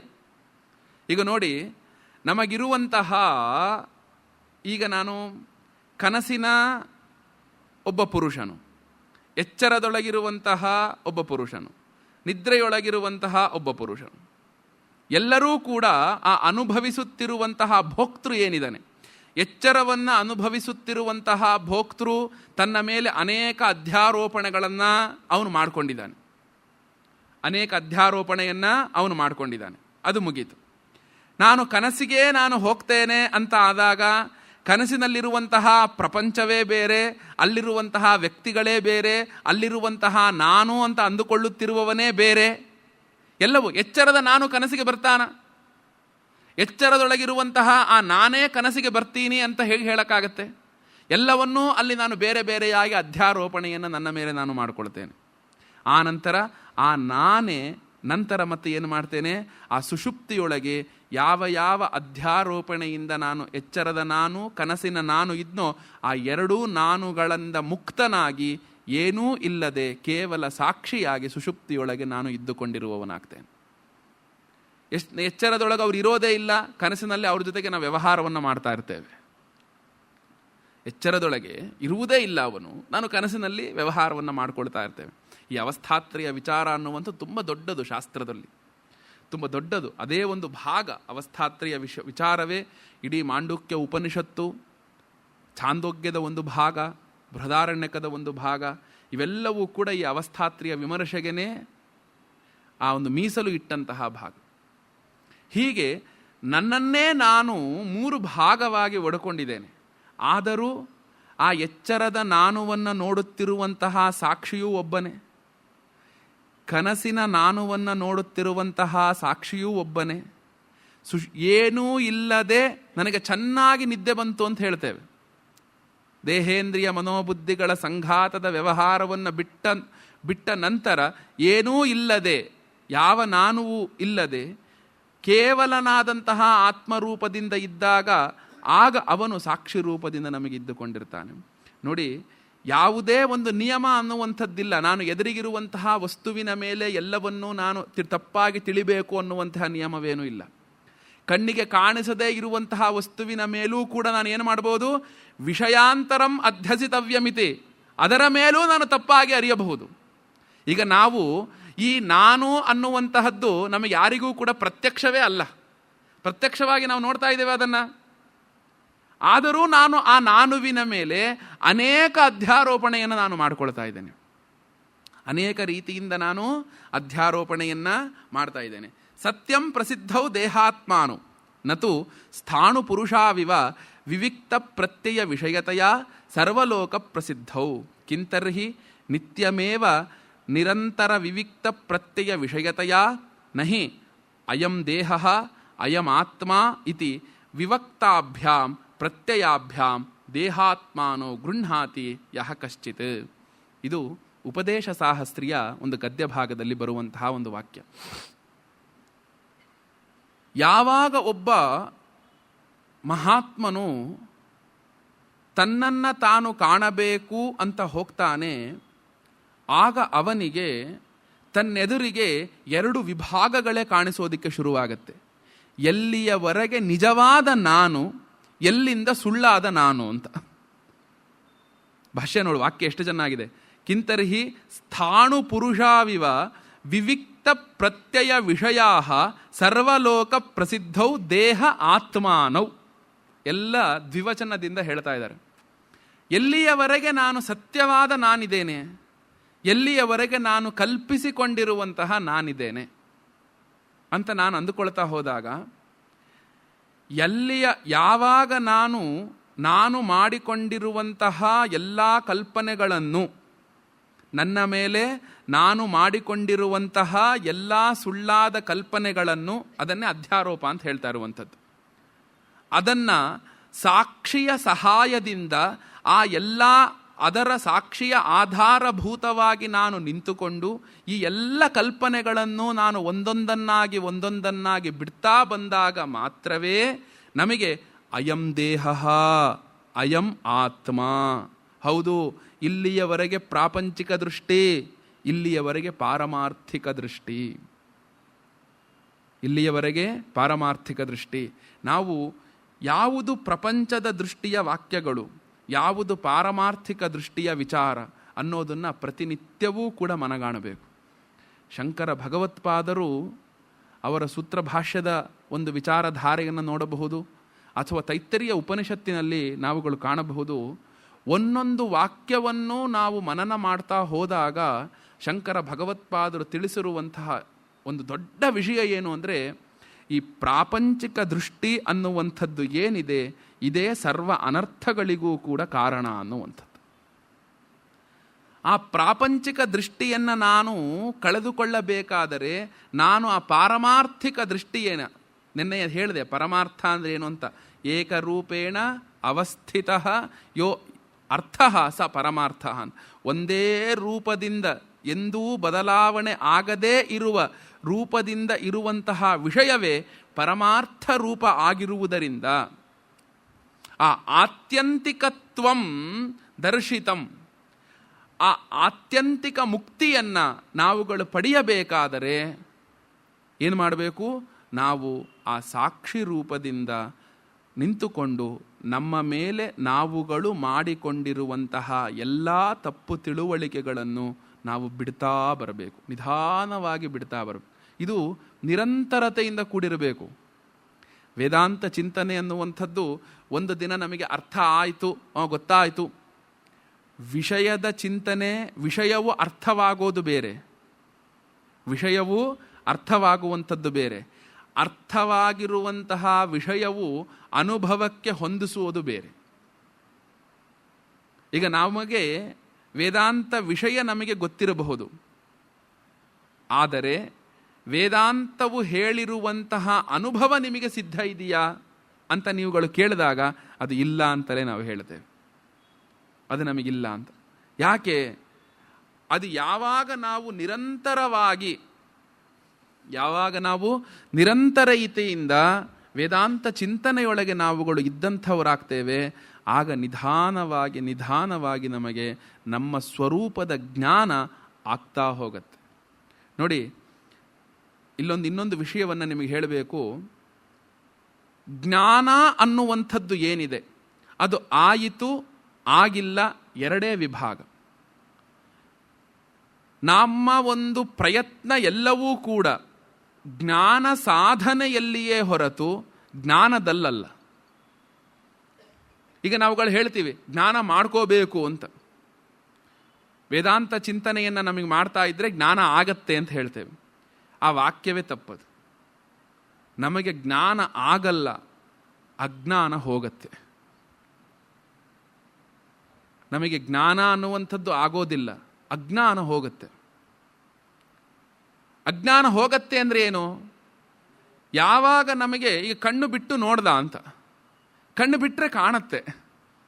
ನಿನ್ನ ಕಣ್ಣು ಎಲ್ಲಿಯವರೆಗೆ ನೀನು ಕಣ್ಣು ಮುಚ್ಚಿಕೊಂಡಿರ್ತೀಯ ಅಲ್ಲಿಯವರೆಗೂ ನಿನಗೆ ಕಾಣೋದಿಲ್ಲ. ಈ ಕಣ್ಣು ಬಿಡೋದು, ಎದುರಿಗಿರೋದು ಕಾಣೋದು ಎರಡು ಕ್ರಿಯೆಯ ಒಂದೇ ಕ್ರಿಯೆ ಅದು. ಈಗ ಕಡಿದು 2 ತುಂಡು ಮಾಡ್ದ ಅಂತ. ಕಡಿದ್ರೆ ಸಾಕು, ಮಧ್ಯದಲ್ಲಿ ಕಡಿದ್ರೆ ಸಾಕು, ಅದೇನಾಗುತ್ತದು 2 ತುಂಡಾಗುತ್ತೆ. ತಪ್ಪು ತಿಳುವಳಿಕೆ ಹೋಗೋದು, ಜ್ಞಾನ ಆಗೋದು 2 ಕ್ರಿಯೆ ಅಲ್ಲ. ಅದು ನಮ್ಮ ಪ್ರಯತ್ನ ಎಲ್ಲವೂ ಕೂಡ. ಯಾಕಂದ್ರೆ ಜ್ಞಾನ ಆಗತ್ತೆ ಅಂತ ನಾವು ಹೇಳಿಬಿಟ್ರೆ ಅದು ಹೋಗತ್ತೆ ಅಂತ ಆಗ್ಬಿಡುತ್ತೆ. ಯಾವುದು ನಮಗೆ ಆಗತ್ತೋ ಅದು ಹೋಗತ್ತೆ. ಹೊಸದಾಗಿ ನಮಗೆ, ಈಗ ನಾವು 1ನೇ ಕ್ಲಾಸಲ್ಲಿ ಅನೇಕ ವಿಷಯಗಳನ್ನು ಕಲ್ತಿದ್ವಿ, ಕೆಲವು ಪದ್ಯಗಳನ್ನೆಲ್ಲ ಕಲ್ತಿದ್ವಿ 1ನೇ ಕ್ಲಾಸಲ್ಲಿ. ಅದೆಲ್ಲವೂ ನೆನಪಿದೆಯಾ? ನಾವು SSLC ಓದಿರ್ಬೇಕಾದ್ರೆ ಏನೋ ಕಲ್ತಿದ್ವಿ, ಹೊಸದಾಗಿ ಕಲ್ತಿದ್ವಿ, ಅವೆಲ್ಲವೂ ನೆನಪಿದೆಯಾ? ಯಾಕೆ? ಅದೆಲ್ಲವನ್ನು ನಾವು ಹೊಸದಾಗಿ ಕಲ್ತಿದ್ವಿ. ನಾವು ಅದೇನಾಯ್ತು, ಕಾಲಾಂತರದೊಳಗೆ ಏನಾಯ್ತದು, ಅವೆಲ್ಲವೂ ಕೂಡ ಹೊರಟು ಹೋಯ್ತು. ಈಗ ವೇದಾಂತದ ವಿಚಾರವು, ಈಗ ನನಗೆ ಇವತ್ತು ಜ್ಞಾನ ಆಗಿದೆ, ನಾಳೆ ಆಗಿಲ್ಲ ಅಂತ ಆಗೋದಿಲ್ಲ. ನನಗಿನ್ ಸ್ವಲ್ಪ ದಿನದ ನಂತರ ಆಗತ್ತೆ, ಇಲ್ಲ. ಹೇಗೆ ಅರ್ಥ ಮಾಡಬೇಕು, ಜ್ಞಾನ ಮಾಡ್ಕೋಬೇಕು ಅಂತ ಹೇಳಿದ್ರೆ, ಅಲ್ಲಿ ಅಜ್ಞಾನ ನಿವೃತ್ತಿಯನ್ನೇ ಜ್ಞಾನ ಅಂತ ಹೇಳ್ತಾ ಇದೆಯೇ ಹೊರತು ಜ್ಞಾನವನ್ನ ನೀನು ಹೊಸದಾಗಿ ಮಾಡ್ಕೋಬೇಕು ಅಂತ ಶಾಸ್ತ್ರ ಹೇಳ್ತಾ ಇಲ್ಲ. ಈಗ ನೋಡಿ, ಮನೆಯೊಳಗೆ ಒಂದು ಅಕ್ಕಿಯನ್ನು ನಾವುಗಳು ತಂದಾಗ ಏನು ಮಾಡಿದ್ವಿ ನಾವು? ಈಗೆಲ್ಲ ಬಿಡಿ, ಶುದ್ಧವಾದ ಅಕ್ಕಿಯೇ ಸಿಕ್ಕಿಬಿಡುತ್ತೆ. ಹಿಂದೆಲ್ಲ ನಾವು ಅದನ್ನು ಸಾಣಿಸ್ತಾ ಇರಬೇಕಿತ್ತು. ಅದರೊಳಗಿರೋ ನುಚ್ಚನ್ನು ಬೇರೆ ಮಾಡಿ, ಅದರೊಳಗಿರೋ ಮಣ್ಣು ಹೆಂಟೆ ತೆಗೆದು, ಭತ್ತವನ್ನು ತೆಗೆದು ಶುದ್ಧವಾಗಿರುವಂತಹ ಅಕ್ಕಿಯನ್ನು ಮಾಡ್ತಾ ಇದ್ವಿ. ನೀವು ಏನು ಮಾಡಿದ್ರಿ? ಅದರೊಳಗಿರುವಂತಹ ನುಚ್ಚನ್ನು ತೆಗೆದ್ರಿ, ಅದರೊಳಗಿರುವಂತಹ ಮಣ್ಣು ಹೆಂಟೆಯನ್ನು ತೆಗೆದ್ರಿ, ಅದರೊಳಗಿರುವಂತಹ ಭತ್ತವನ್ನು ಆಯ್ದ್ರಿ, ಅಷ್ಟೇ. ಶುದ್ಧವಾದ ಅಕ್ಕಿ ಬರಸಕ್ಕೆ ಏನು ಮಾಡಿದ್ರಿ? ಏನೂ ಇಲ್ಲ, ಅದು ಶುದ್ಧವಾಗಿಯೇ ಇತ್ತು. ಅದು ಶುದ್ಧವಾದ ಪದಾರ್ಥದೊಳಗಿರುವಂತಹ ಅಶುದ್ಧತೆಯನ್ನು ತೆಗೆದ್ರಿ, ಅಷ್ಟೆ. ಪದಾರ್ಥದಲ್ಲಿರುವಂತಹ ಅಶುದ್ಧತೆಯನ್ನು ತೆಗೆದರೆ ಅದು ಶುದ್ಧವಾಗಿಯೇ ಉಳಿಯುತ್ತೆ ಅಲ್ವಾ? ಈಗ ಒಂದು ತಾಮ್ರದ ಚಂಬು ತುಂಬ ಕಿಲುಬಿದೆ ಅಂದರೆ ಅದನ್ನೇನು ಮಾಡ್ತೇವೆ ನಾವು? ಒಂದು ಹುಣಸೆ ಹಣ್ಣು ಹಾಕಿ ತಿಕ್ತೇವೆ. ಅದು ತಿಕ್ಕಿದ ಕೂಡಲೇ ಅದು ಹೊಳಪು ಬಂದುಬಿಡುತ್ತೆ. ನೀವೇನು ಮಾಡಿದ್ರಿ? ಅದರೊಳಗಿರುವಂಥ ದೋಷವನ್ನು ತೆಗೆದ್ರೆ ಹೊರತು ಶುದ್ಧತ್ವ ಅನ್ನೋದು ಅದರ ಸ್ವರೂಪದಲ್ಲಿಯೇ ಇದೆ. ಆ ಶುದ್ಧತೆ ಅನ್ನುವಂಥದ್ದು ಸ್ವರೂಪದಲ್ಲಿಯೇ ಇದೆ. ಹಾಗೆಯೇ ನಮ್ಮೊಳಗಿರುವಂತಹ ಆ ನಾನು ಅನ್ನುವಂತಹ ಅಹಂಕಾರಯುತವಾದಂತಹ ಆ ಜೀವನನ್ನ, ಯಾವಾಗ ನಾನು, ಆ ಜೀವನು ಪರಮಾತ್ಮನೇ ಆಗಿರುವವನು, ಯಾವಾಗ ಜೀವನು ಈ ದೇಹೇಂದ್ರಿಯ ಸಂಘಾತಗಳಿಂದ ಕೂಡಿರುವವನು ಅಂತ ಅಧ್ಯಾಸದಿಂದ ಅಧ್ಯಾರೋಪವನ್ನು ಮಾಡಿಕೊಳ್ತಾನೋ, ಆಗ ಅವನಿಗೆ ಎಲ್ಲ ದುಃಖಗಳು ಬರುತ್ತೆ. ಯಾವಾಗ ಅದೇ ಜೀವನು ನಾನು ಯಾವುದಕ್ಕೂ ಸಂಬಂಧ ಪಡದೇ ಇರುವಂತಹ ಶುದ್ಧನು ಅಂತ ಆಗ್ತಾನೋ, ಆಗ ಅವನೇ ಪರಮಾತ್ಮನಾಗ್ತಾನೆ. ಅವನೇ ಏನಾಗ್ತಾನೆ? ಪರಮಾತ್ಮನಾಗ್ತಾನೆ. ನಮ್ಮ ಪ್ರಯತ್ನ, ನಾವುಗಳು ಮಾಡಿಕೊಂಡಿರುವಂತಹ ಆ ತಪ್ಪು ತಿಳುವಳಿಕೆಯನ್ನು ಬಿಡುವುದರೊಳಗೆ ನಮ್ಮ ಪ್ರಯತ್ನ ಇದೆಯೇ ಹೊರತು ಸರಿಯಾದ ತಿಳುವಳಿಕೆಯನ್ನು ಮಾಡಿಕೊಳ್ಳುವುದರೊಳಗೆ ನಮ್ಮ ಪ್ರಯತ್ನ ಇಲ್ಲ. ಶಂಕರ ಭಗವತ್ಪಾದರು ಸದ್ಯೋಮುಕ್ತಿಯನ್ನು ಹೇಳಿದ್ರು ಅಂದರೆ ಇದೇ ಅರ್ಥ. ಅತ್ರ ಬ್ರಹ್ಮ ಸಮಶ್ನುತೆ, ಇಲ್ಲೇ ಈಗಲೇ ನೀನು ಪರಮಾತ್ಮನಾಗ್ಬಿಡ್ತೀಯಪ್ಪ. ಯಾವಾಗ? ಅಜ್ಞಾನವನ್ನು ಬಿಟ್ಟಾಗ, ಜ್ಞಾನ ಮಾಡಿಕೊಂಡಾಗಲ್ಲ. ಯಾಕೆ? ಈ ಒಂದು ಜ್ಞಾನವು ನಮಗೆ ಹೊಸದಾಗಿ ಆಗಬೇಕಾಗಿಲ್ಲ. ನಾವೆಲ್ಲರೂ ಕೂಡ ಜ್ಞಾನಿಗಳೇ, ನಾವಿಲ್ಲೇನಿದ್ದೇವೆ, ಆದರೆ ನಾವುಗಳು ಜ್ಞಾನಿಗಳು ಅನ್ನುವ ಅನುಭವ ನಮಗಿಲ್ಲ ಅಷ್ಟೆ. ನಾವುಗಳು ಜ್ಞಾನಿಗಳು ಅನ್ನುವ ಅನುಭವ ನಮಗಿಲ್ಲ. ಇದಕ್ಕೊಂದು ಒಳ್ಳೆಯ ಉದಾಹರಣೆಯನ್ನ ಭಾಷ್ಯಕಾರರೇ ಕೊಟ್ಟಿದ್ದಾರೆ, ರತ್ನಗರ್ಭ. ಒಬ್ಬ ಶ್ರೀಮಂತ ಮನುಷ್ಯ ತನ್ನ ಶ್ರೀಮಂತಿಕೆಯ ಉಚ್ಛ್ರಾಯ ಸ್ಥಿತಿಯಲ್ಲಿರಬೇಕಾದ್ರೆ ಒಂದು ಆಲೋಚನೆ ಬಂತವನಿಗೆ, ಮುಂದೆ ನಮ್ಮ ಮನೆಗೆ ಬಡತನ ಬರಬಹುದು ಅಂತ. ಆಗೇನು ಮಾಡ್ದ? ತನ್ನಲ್ಲಿರುವಂಥ ಅಷ್ಟು ರತ್ನದ ರಾಶಿ, ವಜ್ರದ ರಾಶಿಯನ್ನು ಒಂದು ಮಡಿಕೆಯೊಳಗೆ, ಒಂದು ತಾಮ್ರದ ಪಾತ್ರೆಯೊಳಗೆ ತುಂಬಿ ಅವನ ದೇವರ ಕೋಣೆಯ ಗರ್ಭಗುಡಿಯ ವಿಗ್ರಹದ ಕೆಳಗಡೆ ಮುಚ್ಚಿಟ್ಟ. ಅವನು ಎಲ್ಲಿ? ಮುಚ್ಚಿಟ್ಟ. ಅವನು ಅಂದುಕೊಂಡ ಹಾಗೆಯೇ ಅವನಿಗೇನಾಯಿತು? ಅವರ ಕುಟುಂಬಕ್ಕೆ ಒಂದು ದರಿದ್ರತನ, ಒಂದು ಬಡತನ ಅನ್ನುವಂಥದ್ದು ಬಂತು. ಎಷ್ಟು ಬಡತನ ಬಂತೋ ಅದೇ ಮನೆಯೊಳಗೆ ಇದ್ದಾರೆ ಅವರು, ಅದೇ ಮನೆಯೊಳಗೆ ಇದ್ದಾರೆ. ಆದರೆ ದಿನನಿತ್ಯದ ಆಹಾರಕ್ಕೂ ಕೂಡ ಕಷ್ಟಪಡ್ತಾ ಇದ್ದಾರೆ. ಆದರೆ ಅವರ ಮನೆಯೊಳಗೆ ಏನಿದೆ? ಅವರ ದರಿದ್ರತನವನ್ನು ಕಳೆಯುವಂತಹ ಸಮಸ್ತ ಶ್ರೀಮಂತಿಕೆ ಅವರ ಮನೆಯೊಳಗಿದೆ, ಶ್ರೀಮಂತಿಕೆ ಇದೆ. ಈಗ ಅವನಿಗೆ ಆಗಿರುವಂಥ ಸ್ಥಿತಿ ಏನು? ನಮ್ಮ ಅಜ್ಜ ಅಲ್ಲಿ ಅದನ್ನು ಇಟ್ಟಿದ್ದಾನೆ ಅಂತ ತಿಳಿದೇ ಇರೋದೆ. ಈಗ ಅವನು, ಆ ವ್ಯಕ್ತಿ ಶ್ರೀಮಂತನ ಬಡವನ? ಅವ್ರ ಮನೆಯೊಳಗೆ ಸರ್ವಸಂಪತ್ತಿದೆ, ಆದರೆ ಅವನಿಗೆ ಗೊತ್ತಿಲ್ಲ ಅಷ್ಟೆ. ಈಗ ಅವನು ಶ್ರೀಮಂತನ ಬಡವನ? ಶ್ರೀಮಂತನ? ಒಂದು ಹೊತ್ತಿನ ಊಟಕ್ಕೂ ಕಷ್ಟಪಡ್ತಾ ಇದ್ದಾನೆ ಅವನು. ನಮಗಾಗಿರುವಂತಹ ಸ್ಥಿತಿಯೂ ಅದೇ. ನಾನು ನಿತ್ಯ ಶುದ್ಧನೂ ಬುದ್ಧನೂ ಮುಕ್ತನೂ ಆಗಿರುವ ಆ ಸಚ್ಚಿದಾನಂದ ರೂಪವಾದಂತಹ ಪರಮಾತ್ಮನೇ ನಾನು. ಆದರೆ ಪರಮಾತ್ಮನು ನಾನೂ ಆಗಿದ್ದೇನೆ ಎಂಬ ಅರಿವು ನಮಗಿಲ್ಲ ಅಷ್ಟೆ. ಅವನಿಗೆ ಹೇಗೆ ಅಲ್ಲಿ ಮುಚ್ಚಿಟ್ಟಿದ್ದಾನೆ ಅನ್ನೋದು ಗೊತ್ತಿಲ್ಲ. ಯಾವಾಗ ಆ ಅಜ್ಜ ಏನು ಮಾಡಿರ್ತಾನೆ, ಅವನ ಒಬ್ಬ ಆಪ್ತ ಸಹಾಯಕನಿಗೆ ಹೇಳಿ ಹೋಗಿರ್ತಾನೆ, ನೋಡು ನಾನು ಅಲ್ಲಿ ಇಟ್ಟಿದ್ದೇನೆ, ಯಾವಾಗಾದ್ರೂ ನಮ್ಮ ಕುಟುಂಬ ಕಷ್ಟ ಬಂದಾಗ ಹೇಳಪ್ಪ ಅಂತ. ಆ ಆಪ್ತ ಸಹಾಯಕ ಅವನ ಮಗನಿಗೆ ಹೇಳ್ದ, ನಮ್ಮ ಸ್ವಾಮಿಯ ಮನೆಗೆ ಕಷ್ಟ ಬಂದರೆ ಅದಲ್ಲಿದೆ ಅಂತ ಹೇಳು ಅಂತ ಅವ್ರ ಮಗನಿಗೆ ಹೇಳೋದು. ಅವರ ಮಗನಿಗೆ ಹೇಳೋದು. ಅವರ ಮಗನಿಗೆ ಗೊತ್ತು ಅದು ಎಲ್ಲಿದೆ ಅಂತ. ಅವನು ಬಂದು ಏನು ಹೇಳ್ದ, ಹೀಗೆ ನಿಮ್ಮ ಮನೆಯೊಳಗೆ ಆ ಒಂದು ರತ್ನ ವೈಡೂರ್ಯ ನಿಧಿ ಇದೆ. ಅವನು ತೆಗೆದು ನೋಡ್ದ, ಅಲ್ಲಿ ನಿಧಿ ಸಿಕ್ತು. ಸಿಕ್ಕಾಗ ಹಬ್ಬ ನಾನು ಶ್ರೀಮಂತ ಅಂದುಕೊಂಡ. ಜ್ಞಾನ ಅನ್ನೋದು ಅದೇ ತರಹ ಆಗುವಂಥದ್ದು. ಎಲ್ಲಿಯವರೆಗೆ ನಮಗೆ ಶಾಸ್ತ್ರವು ನಮಗೆ ನೋಡಿ, ಅಲ್ಲಿ ತಿಳಿಸಿಕೊಡುವುದಕ್ಕೆ ಒಬ್ಬ ವ್ಯಕ್ತಿ ಬೇಕಾಯಿತು, ನಮಗೆ ಇಲ್ಲಿ ತಿಳಿಸಿಕೊಡುವುದಕ್ಕೆ ಶಾಸ್ತ್ರಾಚಾರ್ಯರು ಇದ್ದಾರೆ. ಏನನ್ನ? ನಾನು ರತ್ನನಿಧಿ ಅಂತ ತಿಳಿಸಿಕೊಡೋದಿಕ್ಕೆ. ನಾನೇ ಆ ಪರಮಾತ್ಮನು ಅಂತ ತಿಳಿಸಿಕೊಡುವುದನ್ನೇ ಶಾಸ್ತ್ರವು ನಮಗೆ ಮಾಡ್ತಾ ಇರುವಂಥದ್ದು. ಶಾಸ್ತ್ರವು ನಮಗೆ ಮಾಡ್ತಾ ಇರುವಂಥದ್ದು ಯಾಕೆ? ಆ ಶಾಸ್ತ್ರವು ನಮಗೆ ನೀನು ಆ ಶುದ್ಧ ಚೈತನ್ಯ ನಿಧಿಯ ಅಂತ ಹೇಳಿದಾಗ ಏನಾಗುತ್ತೆ? ಅವನಿಗೆ ಹೇಗೆ ನಾನು ಬಡವನಲ್ಲ ಅನ್ನುವ ಪ್ರತ್ಯಯ ಹೇಗೆ ಉಂಟಾಯಿತೋ ಆ ಜ್ಞಾನದಿಂದ, ಹಾಗೆಯೇ ಒಬ್ಬ ಸಂಸ್ಕೃತಗೊಂಡಂತಹ ಅಂತಃಕರಣಕ್ಕೆ, ನೋಡಿ ಸಂಸ್ಕಾರಗೊಳ್ಳದ ಅಂತಃಕರಣಕ್ಕೆ ಎಷ್ಟೇ ಶಾಸ್ತ್ರಾಚಾರ್ಯರು ಎಲ್ಲವನ್ನೂ ಉಪದೇಶ ಮಾಡಿದರೂ ಅದು ವ್ಯರ್ಥವೇ ಆಗುತ್ತೆ. ಸಂಸ್ಕೃತಗೊಂಡಂತಹ ಅಂತಃಕರಣಕ್ಕೆ ಒಂದೇ ಒಂದು ಉಪದೇಶ ಸಾಕು ಅವರು ಎಚ್ಚೆತ್ತುಕೊಳ್ಳಕ್ಕೆ. ಏನು ಹೇಳ್ದ ಯಮ? ನಚಿಕೇತ, ನೀನು ಕೇಳಿದಂತಹ ವರವನ್ನ ನಾನು ಕೊಡ್ತಾ ಇದ್ದೇನೆ, ಜಾಗೃತನಾಗಿ ಕೇಳು. ಅಪ್ಪ ನಂಗೆ ಗೊತ್ತಾಯ್ತು ಅಂದುಬಿಟ್ಟ. ಅರ್ಜುನ ಏನು ಹೇಳ್ದ? ನೋಡು, ಈ ತರಹ ನೀನಿದೀಯಾ ಅಂದ ಕೂಡಲೇ ನಷ್ಟೋ ಮೋಹ ಸ್ಮೃತಿರ್ಲಬ್ಧ ತತ್ಪ್ರಸಾದಾತ್ ಮಯಾಚ್ಯುತ ಹೇಳಿಯೇ ಬಿಟ್ಟ. ಶ್ವೇತಕೇತು ಏನು ಮಾಡ್ದ? ಅಪ್ಪ ನನಗೆ ಗೊತ್ತಾಯ್ತು ಅಂದುಬಿಟ್ಟ. ಭೃಗು ನನಗೆ ಗೊತ್ತಾಯ್ತು ಅಂದುಬಿಟ್ಟ. ಎಲ್ಲ ಉಪದೇಶ, ಕೇನೋಪನಿಷತ್ತಲ್ಲಿ ಬರುವಂತಹ ಶಿಷ್ಯ ಎಲ್ಲರೂ ನಂಗೆ ತಿಳಿಯಿತು ಅಂದುಬಿಟ್ಟ.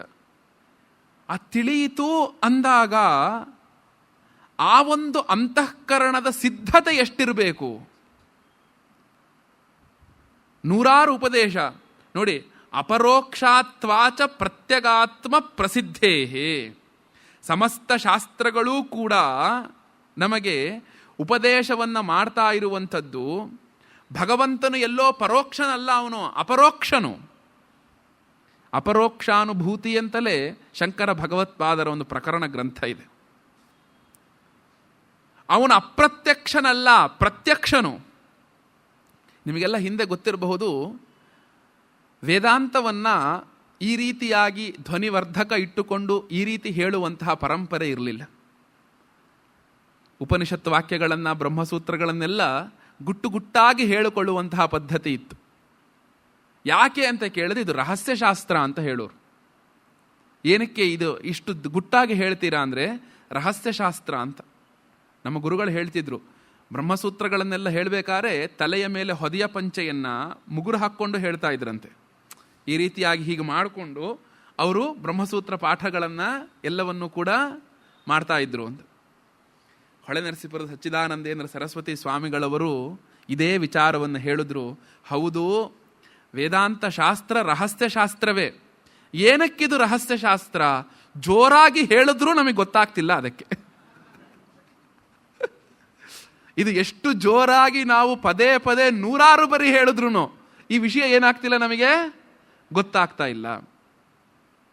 ನೋಡಿ, ಬೇರೆಯ ಯಾವುದೇ ವಿಚಾರಗಳನ್ನು ತಗೊಳ್ಳಿ, ನೀವು ತೆಗೆದುಕೊಂಡಾಗ ಅದೇ ವಿಷಯ ಇನ್ನೊಂದು ವಿಷಯ ಆಯ್ತು. ಇದೇ ಗೋಖಲೆ ಈ ಪ್ರವಚನ ಮಂದಿರದೊಳಗೇನೆ ಹಿಂದಿನ ಉಪನ್ಯಾಸಕಾರರಿಗೂ ಮುಂದಿನ ಉಪನ್ಯಾಸಕಾರರಿಗೂ ಅದೇ ವಿಷಯವನ್ನ, ಯಾವುದೋ ಒಂದು ಕಾವ್ಯವನ್ನೋ, ಒಂದು ರಾಮಾಯಣದ ಅದೇ ಘಟ್ಟವನ್ನೋ, ಮಹಾಭಾರತ ಅದೇ ಘಟ್ಟವನ್ನೋ ಕೊಟ್ಟರೆ ಏನು ಹೇಳ್ತೀವಿ? ಅವರು ಕೂಡ ಅದೇ ವಿಚಾರವನ್ನು ಹೇಳಿದ್ರಲ್ಲ, ಇವರು ಅದೇ ವಿಚಾರವನ್ನು ಹೇಳ್ತಾ ಇದ್ದೀರಲ್ಲ ಅಂತ ಹೇಳ್ತೀರ. ಅದೇ ಈ ವೇದಾಂತ ವಿಚಾರ ತಗೊಳ್ಳಿ, ಪರಂಪರೆಯಿಂದ 46-50 ವರ್ಷಗಳಿಂದ ನಿರಂತರವಾಗಿ ಇದೇ ವೇದಾಂತದ ಉಪನ್ಯಾಸಗಳು, ಇದೇ ಉಪನಿಷತ್ತುಗಳು, ಇದೇ ವಿಷಯವು ಪದೇ ಪದೇ ನಿಮಗೆ ನಾವು ಹೇಳ್ತಾ ಇದ್ದೇವೆ. ಆದರೂ ಇದು ನಮಗೆ ಇದು ಪುನಃ ಅಂತ ಆಗ್ತಿದೆಯಾ? ಇದು ಮತ್ತದೇ ಅಂತ ಹೇಳ್ತಾರ? ಪುನರುಕ್ತಿ ಆಗ್ತಾ ಇದೆಯಾ ನಿಮಗಿದು? ಇಲ್ಲ. ಯಾಕೆ? ಈ ವಿಷಯ ಎಷ್ಟು ಬಾರಿ ನಾವುಗಳು ಕೇಳಿದರೂ ಕೂಡ ನಮ್ಮ ಅಂತಃಕರಣಕ್ಕೆ ಮುಟ್ಟದೇ ಇರುವುದರಿಂದ ಇದು ಮತ್ತೆ ಹೊಸ ವಿಷಯವೇ ಆಗುತ್ತೆ. ಇದು ಮತ್ತೆ ಹೊಸ ವಿಷಯವೇ ಆಗುವಂಥದ್ದು. ಯಾಕೆ? ಪ್ರತ್ಯಕ್ಷಾದಿ ಅಪ್ರಸಿದ್ಧಾತ್ಮನಿ ದೇಹಾದಿ ಅಧ್ಯಾರೋಪಣ ದೇಹೇಚ ಆತ್ಮಾಧ್ಯಾರೋಪಣ ನಾಯಂದೋಷ ಸ್ವಭಾವ ಪ್ರಸಿದ್ಧತ್ವಾತ್ ಆತ್ಮನಃ. ನಾವೇನು ಮಾಡ್ತಾ ಇದ್ದೀವಿ? ದೇಹದೊಳಗೆ ಯಾವುದು ಆತ್ಮನೋ ಆ ಆತ್ಮರೂಪದೊಳಗೆ ನಾನು ಈ ರೀತಿಯಾಗಿರುವವನು ಅಂತ ಹೇಳಿದ್ರೆ ಅದರೊಳಗೆ ದೇಹಾತ್ಮ ಬುದ್ಧಿಯನ್ನು ನನ್ನ ಮೇಲೆ ನಾನು ಏನು ಮಾಡ್ತೀನಿ? ಅಧ್ಯಾರೋಪಣೆಯನ್ನು ಮಾಡಿಕೊಳ್ತಾ ಇದ್ದೇನೆ. ನನ್ನ ಮೇಲೆ ನಾನು ಅದನ್ನು ಅಧ್ಯಾರೋಪಣೆಯನ್ನು ಮಾಡಿಕೊಳ್ತಾ ಇದ್ದೇನೆ. ಇದು ಸ್ವಭಾವ ಪ್ರಸಿದ್ಧ. ಇದು ಎಲ್ಲರೂ ನಾವುಗಳು ಮಾಡಿಕೊಳ್ತಾ ಇದ್ದೇವೆ. ಇದು ನಾನು ಮಾಡಿಕೊಂಡಿದ್ದೇನೆ, ನೀವು ಮಾಡಿಕೊಂಡಿಲ್ಲ ಅನ್ನುವಂಥದ್ದಲ್ಲ. ಎಲ್ಲರೂ ಕೂಡ ಇದನ್ನು ನಾವುಗಳು ಮಾಡಿಕೊಂಡಿರುವುದರಿಂದ ನಾವುಗಳು ಏನು ಮಾಡಬೇಕು? ಈ ಸ್ವಭಾವದಿಂದ ನಾವುಗಳಿಗೆ ಈ ತರಹ ದೋಷ ಇರುವುದರಿಂದ ಇದನ್ನು ಕಳೆದುಕೊಳ್ಳುವುದಕ್ಕಿರುವಂತಹ ಮಾರ್ಗ ಯಾವುದು ಅಂದರೆ ಅದು ವೇದಾಂತ ಚಿಂತನೆ. ಇದನ್ನೇ ಶಾಸ್ತ್ರದೊಳಗೆ ಒಕ್ಕರಳಿನಿಂದ ಹೇಳ್ತಾ ಇರುವಂಥದ್ದು ಅಧ್ಯಾಸ ಅಧ್ಯಾಸ ಅಧ್ಯಾಸ ಅಂತ. ಅದರೊಳಗೆ ಯಾವುದು ಸತ್ಯವೋ ಸತ್ಯ ವಸ್ತುವಿನಲ್ಲಿ ಅಸತ್ಯದ ಬುದ್ಧಿ, ಆತ್ಮನೊಳಗೆ ದೇಹವೆಂಬ ಬುದ್ಧಿ. ಭಾಷ್ಯಕಾರ ಇನ್ನೊಂದು ಹೇಳ್ಬೇಕು, ಅನ್ಯೋನ್ಯಸ್ಮಿನ್ ಅನ್ಯೋನ್ಯಾತ್ಮಕತಾಂ ಅನ್ಯೋನ್ಯ ಧರ್ಮಾಂಶ ಅಧ್ಯಸ್ಯ ಇತರೇತರ ಅವಿವೇಕೇನ ಅತ್ಯಂತ ವಿವಿಕ್ತಯೋ ಧರ್ಮಧರ್ಮಿಣೋ ಮಿಥ್ಯಾಜ್ಞಾನ ನಿಮಿತ್ತಃ ಸತ್ಯಾನೃತೆ ಮಿಥುನೀಕೃತ್ಯ ಅಹಮಿದಂ ಮಮೇದಮಿತಿ ನೈಸರ್ಗಿಕೋಯಂ ಲೋಕವ್ಯವಹಾರ. ಮಿಥುನೀಕೃತ್ಯ ಅಂದರೆ ಎರಡನ್ನೂ ನಾವು ಒಟ್ಟಿಗೆ ಸೇರಿಸ್ಬಿಟ್ಟಿದ್ದೇವೆ. ನಮಗೆ ಎರಡೂ ಬೇರೆ ಬೇರೆಯಾಗಿ ಗೋಚರ ಆಗಿದ್ರೆ ಇದು ಸತ್ಯ ಇದು ಅಸತ್ಯ ಅಂತ ಹೇಳಬಹುದಿತ್ತು. ನಮಗಿಲ್ಲೆಲ್ಲೂ ಕೂಡ ಇದು ಸತ್ಯ ಇದು ಅಸತ್ಯ ಅಂತ ಹೇಳೋದಕ್ಕೆ ನಮ್ಮ ಕೈಯಲ್ಲಿ ಆಗ್ತಾನೇ ಇಲ್ಲ. ಯಾಕೆ? ಅದು ಎರಡೂ ಸೇರಿಬಿಟ್ಟಿದೆ. ನಮಗೆ ಆ ಸೇರಿರುವುದನ್ನು ನಮ್ಮ ವಿವೇಚನೆಯಿಂದ ನಾವು ನಿಧಾನವಾಗಿ ಅದನ್ನು ಬಿಡಿಸಿಕೊಳ್ಳಬೇಕು. ಎಲ್ಲಿಯವರೆಗೆ ಆ ಒಂದು ಅಸತ್ಯದ ದೃಷ್ಟಿ, ಅಸತ್ಯ ಎಲ್ಲಿವರೆಗೆ, ಸತ್ಯ ಎಲ್ಲಿವರೆಗೆ. ಅನ್ಯೋನ್ಯಸ್ಮಿನ್ ಇನ್ನೊಂದರೊಳಗೆ ಇನ್ನೊಂದನ್ನು, ಅನ್ಯೋನ್ಯ ಆತ್ಮಕಥ ಮತ್ತೊಂದರೊಳಗೆ ಮತ್ತೊಂದನ್ನು, ಅಧ್ಯಸ್ಯ ಏನು ಅತ್ಯಂತ ವಿವಿಕ್ತಯೋ ಧರ್ಮಧರ್ಮಿಣೋ, ಆ ವಸ್ತುವಿನೊಳಗೆ ಆ ದೇಹದೊಳಗೆ ಆತ್ಮವೆಂಬ ಬುದ್ಧಿಯನ್ನು ಪರಿಪೂರ್ಣವಾಗಿ ಏನಂತ ಹೇಳ್ಕೊಂಡಿದ್ದೇವೆ? ಆ ಪರಮಾತ್ಮನೊಳಗೆ ದೇಹವೆಂಬ ಬುದ್ಧಿ. ಹೌದು, ಶಾಸ್ತ್ರ ಇಷ್ಟು ಸ್ಪಷ್ಟವಾಗಿ, ಶಂಕರ ಭಗವತ್ಪಾದರು ಇಷ್ಟು ಸುಸ್ಪಷ್ಟವಾಗಿ ವಿವೇಚನೆಯನ್ನು ಮಾಡಿದರೂ ಕೂಡ ನಮಗೆ ಏನಾಗ್ತಿಲ್ಲ? ಆ ಒಂದು ಜ್ಞಾನ ಅನ್ನುವಂಥದ್ದು, ಆ ವಿಷಯ ಏನು ಅಂತ ಸ್ಪಷ್ಟವಾಗಿ ಗೊತ್ತಾಗ್ತಿದೆ. ಯಾಕೆ? ಮಿಥ್ಯಾಜ್ಞಾನ ನಿಮಿತ್ತ. ಅದಕ್ಕೆಲ್ಲದಕ್ಕೂ ಇರುವಂತಹ ಕಾರಣ ಏನು? ನಮ್ಮೊಳಗೇ ಇರುವಂತಹ ಆ ಅಜ್ಞಾನ, ನಮ್ಮೊಳಗೆ ಇರುವಂತಹ ಆ ಅಜ್ಞಾನ. ಏನಂತ ವ್ಯವಹಾರ ಮಾಡ್ತಾ ಇದ್ದೇನೆ? ಅಹಮಿದಂ, ನಾನು ಇಷ್ಟೇ, ಮಮೇದಂ, ಇವೆಲ್ಲವೂ ನನ್ನದು ಅನ್ನುವಂಥದ್ದು ಸ್ವಾಭಾವಿಕವಾಗಿ ನಾವು ವ್ಯವಹಾರವನ್ನು ನಾವುಗಳು ಮಾಡ್ತಾ ಇದ್ದೇವೆ. ಆದ್ದರಿಂದ ಎಂಥದ್ದು? ಯತ್ ಪುನರುಕ್ತಂ ದೇಹಸ್ಯ ಆತ್ಮನ್ಯಸತ್ವೇ ಪ್ರತ್ಯಕ್ಷಾದಿ ವಿರೋಧ ಸ್ಯಾತ್ ತನ್ನ ಪ್ರತ್ಯಕ್ಷಾದಿಭಿಃ ಆತ್ಮನಿ ದೇಹಸ್ಯ ಸತ್ವಾನುಪಲಬ್ಧೇಃ ನಹಿ ಆತ್ಮನಿ ಕುಂಡೇ ಬದರಂ ಕ್ಷೀರೆ ಸರ್ಪಿಃ ತಿಲೆ ತೈಲಂ ಭಿತ್ತೌ ಚಿತ್ರಮಿವ ಚ ಪ್ರತ್ಯಕ್ಷಾದಿಭಿಃ ದೇಹ ಉಪಲಭ್ಯತೆ ತಸ್ಮಾತ್ ನ ಪ್ರತ್ಯಕ್ಷಾದಿ ವಿರೋಧ. ಈಗ ನಾವೊಂದು ಎಳ್ಳಿನ ಬೀಜವನ್ನು ಎಳ್ಳನ್ನು ಕೈಯಲ್ಲಿ ಇಟ್ಟುಕೊಂಡಾಗ ಅದರೊಳಗಿರುವಂತಹ ಎಣ್ಣೆಯನ್ನು ನಾವು ನೋಡೋಕೆ ಸಾಧ್ಯವ? ಆ ಎಣ್ಣೆಯನ್ನು ನಾವುಗಳು ನೋಡ್ತಾ ಇರಬೇಕಾದ್ರೆ ಇದು ಇದರಿಂದ ಬಂತು ಅಂದರೆ ಅದರ ಮೂಲ ಏನು, ಕಾರಣ ಏನು? ನಮ್ಮ ಜೀವನ ಏನಿದೆ, ಪ್ರತಿಯೊಂದು ವಿಷಯವನ್ನೂ ಕೂಡ ನಾವು ನಮ್ಮ ಬುದ್ಧಿ ಕಾರ್ಯ ಪ್ರಪಂಚದಲ್ಲಿಯೇ ಹೋಗಿ ನಿಲ್ತಾ ಇರುವುದರಿಂದ ಅದರ ಕಾರಣವಾಗಿರುವಂತಹ ಪರಮಾತ್ಮನಿಂದ ನಾವು ದೂರ ಸರಿತಾ ಹೋಗ್ತಾ ಇದ್ದೇವೆ. ಈ ಕಾರ್ಯಕಾರಣ ಪ್ರಕ್ರಿಯೆ ಅನ್ನುವಂಥದ್ದು ದೊಡ್ಡ ವಿಷಯ. ಪ್ರಕ್ರಿಯೆ ಅಂದರೆ ತಿಳಿಸುವ ಕ್ರಮ ಅಂತ ಅರ್ಥ. ಮೆಥಡ್ ಆಫ್ ಟೀಚಿಂಗ್, ಒಂದು ತಿಳಿಸುವ ಕ್ರಮ ಅಂತ ಅರ್ಥ. ನೋಡಿ ಎಷ್ಟು ಚೆನ್ನಾಗಿ ಹೇಳಿರುವಂಥದ್ದು. ನಮ್ಮ ಬುದ್ಧಿ ಎಲ್ಲ ಕಡೆಯೂ ಕೂಡ ಹೋಗಿ ಕಾರಣದ ವಿಷಯವನ್ನು ಬಿಟ್ಟು ಕಾರ್ಯದಲ್ಲಿಯೇ ಹೋಗಿ ನಿಲ್ತಾ ಇರುವುದರಿಂದ, ಕಾರ್ಯದಲ್ಲಿಯೇ ಹೋಗಿ, ಈಗ ಭಿತ್ತೌ ಚಿತ್ರಂ, ನಾವು ಒಂದು ಗೋಡೆಯ ಮೇಲೆ ಒಂದು ಚಿತ್ರವನ್ನು ಬರೆದಿದ್ದಾರೆ. ಆ ಚಿತ್ರವನ್ನು ಬರೆದಾಗ ನಾವು ಆ ಚಿತ್ರವನ್ನು ಹೊಗಳ್ತಾ ಇದ್ದೇವೆ. ಆದರೆ ಚಿತ್ರ ಬಿಡಿಸಿರುವಂತಹ ಆಧಾರವಾಗಿರುವ ಗೋಡೆಯನ್ನೇ ನಾವು ಮರಿತಾ ಇದ್ದೇವೆ. ಗೋಡೆಯನ್ನೇ ನಾವೇನು ಮಾಡ್ತಿದ್ದೇವೆ? ಮರಿತಾ ಇದ್ದೇವೆ. ನಮ್ಮ ಭಗವಂತನು ನೋಡಿ ಎಷ್ಟರ ಮಟ್ಟಿಗೆ ನಮಗೆ ಒಂದು ವಸ್ತು ಕಾರಣದಿಂದ ದೂರವಾಗ್ತಾ ಬರುತ್ತೋ, ಕಾರ್ಯವಸ್ತು ಕಾರಣದಿಂದ ದೂರವಾಗ್ತಾ ಬರುತ್ತೋ ಅಷ್ಟಷ್ಟರ ಮಟ್ಟಿಗೆ ಅದು ಸ್ಥೂಲವಾಗ್ತಾ ಬರುತ್ತೆ. ಆದರೆ ನಾವು ಯಾವುದೇ ಒಂದು ವಸ್ತುವನ್ನು ನೋಡಿದಾಗ ಅದರ ಒಂದು ಕಾರಣ ಭಾವವನ್ನು ತಿಳಿದುಕೊಂಡಾಗ, ಶ್ವೇತಕೇತುವಿಗೆ ಅವರ ತಂದೆಯು ಮಾಡಿದಂತಹ ಉಪದೇಶವು ಇದೇ ಆಗಿರುವಂಥದ್ದು. ಏನಪ್ಪ ಶ್ವೇತಕೇತು, ಅವನೇನು ಮಾಡಿಬಿಟ್ಟ?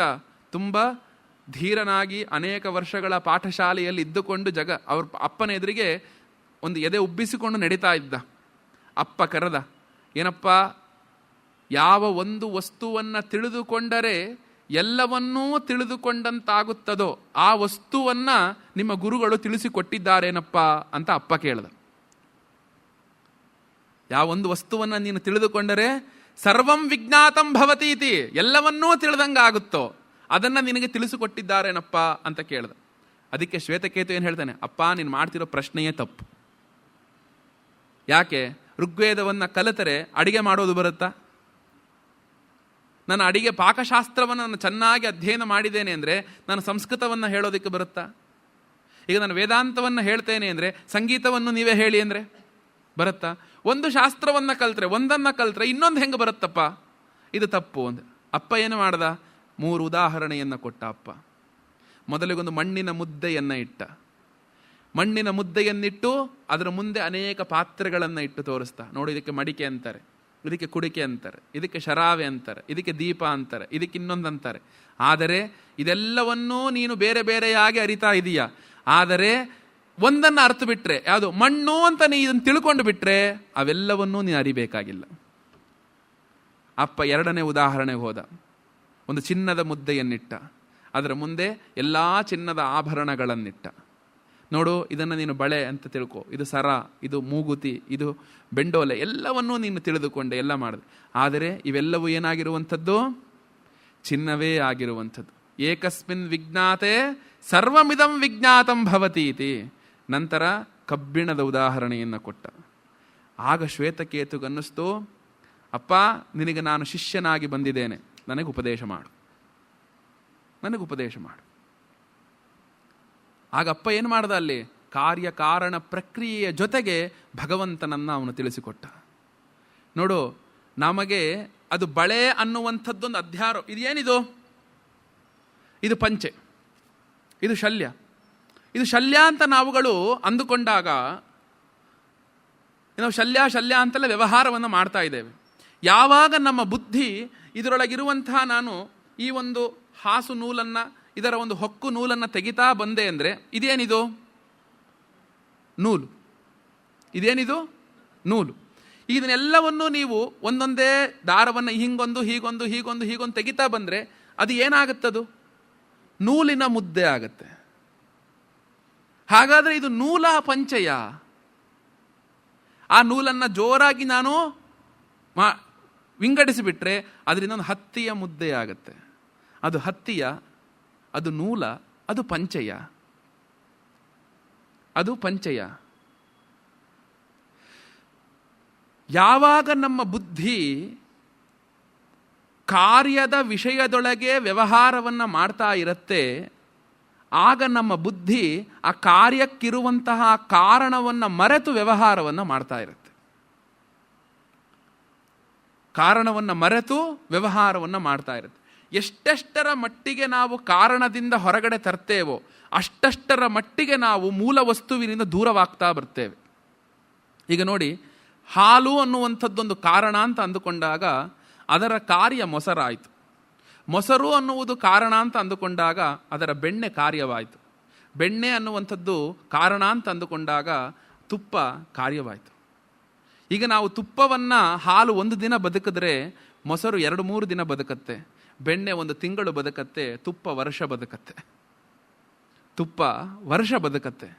ಆದರೆ ನೀನು ಈ ತುಪ್ಪ ಇದರ ಮೂಲ ರೂಪವಾದ ಹಾಲಿಂದ ಬಂತು ಅಂದರೆ ಎಷ್ಟು ವ್ಯತ್ಯಾಸ ಆಗಿದೆ? ಅದು ಅದರ ಜೀವಿತಾವಧಿ ಜಾಸ್ತಿ ಆಗಿದೆ, ಅದರ ಬಣ್ಣದಲ್ಲಿ ವ್ಯತ್ಯಾಸವಾಗಿದೆ, ಅದು ಪೂರ್ಣ ದ್ರವರೂಪ ಆದರೆ ಇದು ಸ್ವಲ್ಪ ಘನರೂಪದಿಂದ ಇರುವಂಥದ್ದಾಗಿದೆ, ಎಲ್ಲವೂ ಆಗಿದೆ.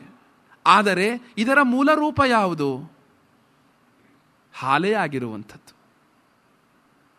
ಹಾಲೇ ಆಗಿರುವಂಥದ್ದು. ಹಾಗೆಯೇ ಭಾಷ್ಯಕಾರರು ನೋಡಿ ಈ ವಾಕ್ಯದೊಳಗೆ ಆತ್ಮನಿ ನಹಿ ಆತ್ಮನಿ ಕುಂಡೇ ಬದರಂ ಕ್ಷೀರೇ ಸರ್ಪಿಹಿ ತಿಲೇ ತೈಲಂ ಭಿತ್ತೌ ಚಿತ್ರಮಿವಚ ಪ್ರತ್ಯಕ್ಷಾದಿಭಿ ದೇಹ ಉಪಲಭ್ಯತೆ.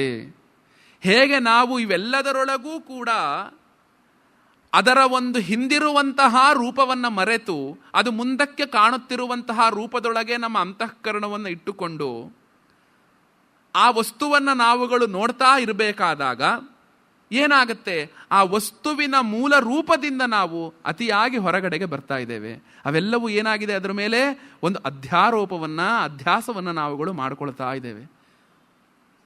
ಹಾಗೆ ನಾನು ನನ್ನ ಮೂಲ ರೂಪವಾಗಿರುವಂತಹ ಆ ಶುದ್ಧನಾದಂತಹ ಚೈತನ್ಯನಾದಂತಹ ಪರಮಾತ್ಮನ ಮೇಲೆ, ಆ ಪರಮಾತ್ಮನ ಮೇಲೆ ಯಾವಾಗ ನಾನು ಈ ದೇಹೇಂದ್ರಿಯ ಮನೋಬುದ್ಧಿಗಳನ್ನು, ಪ್ರಪಂಚದ ವಿಷಯಗಳನ್ನು, ಎಲ್ಲ ಸಂಬಂಧಗಳನ್ನು, ಹಣವನ್ನು ಎಲ್ಲವನ್ನೂ ಕೂಡ ಯಾವಾಗ ನನ್ನ ಮೇಲೆ ನಾನು ಹಾಕಿಕೊಳ್ತಾ ಬರ್ತೇನೆ, ಆಗ ನನ್ನ ಮೂಲ ರೂಪವಾದಂತಹ ಪರಮಾತ್ಮನು ದೂರವಾಗ್ತಾ ಬರ್ತಾನೆ.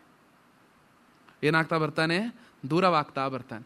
ಯಾವಾಗ ನಾನು ನನ್ನ ಮೇಲೆ ಮಾಡಿಕೊಂಡಿರುವಂತಹ ಎಲ್ಲ ಅಧ್ಯಾರೋಪಣೆಗಳನ್ನು ಕೂಡ ವಿವೇಕದಿಂದ ತೆಗೆದು ಹಾಕುತ್ತಾ ಬರುತ್ತೇನೋ, ಭಾಷ್ಯಕಾರರು ವಿವೇಕ ಅನ್ನುವಂಥ ಒಂದು ಶಬ್ದವನ್ನು ಬಳಸಿದ್ದಾರೆ.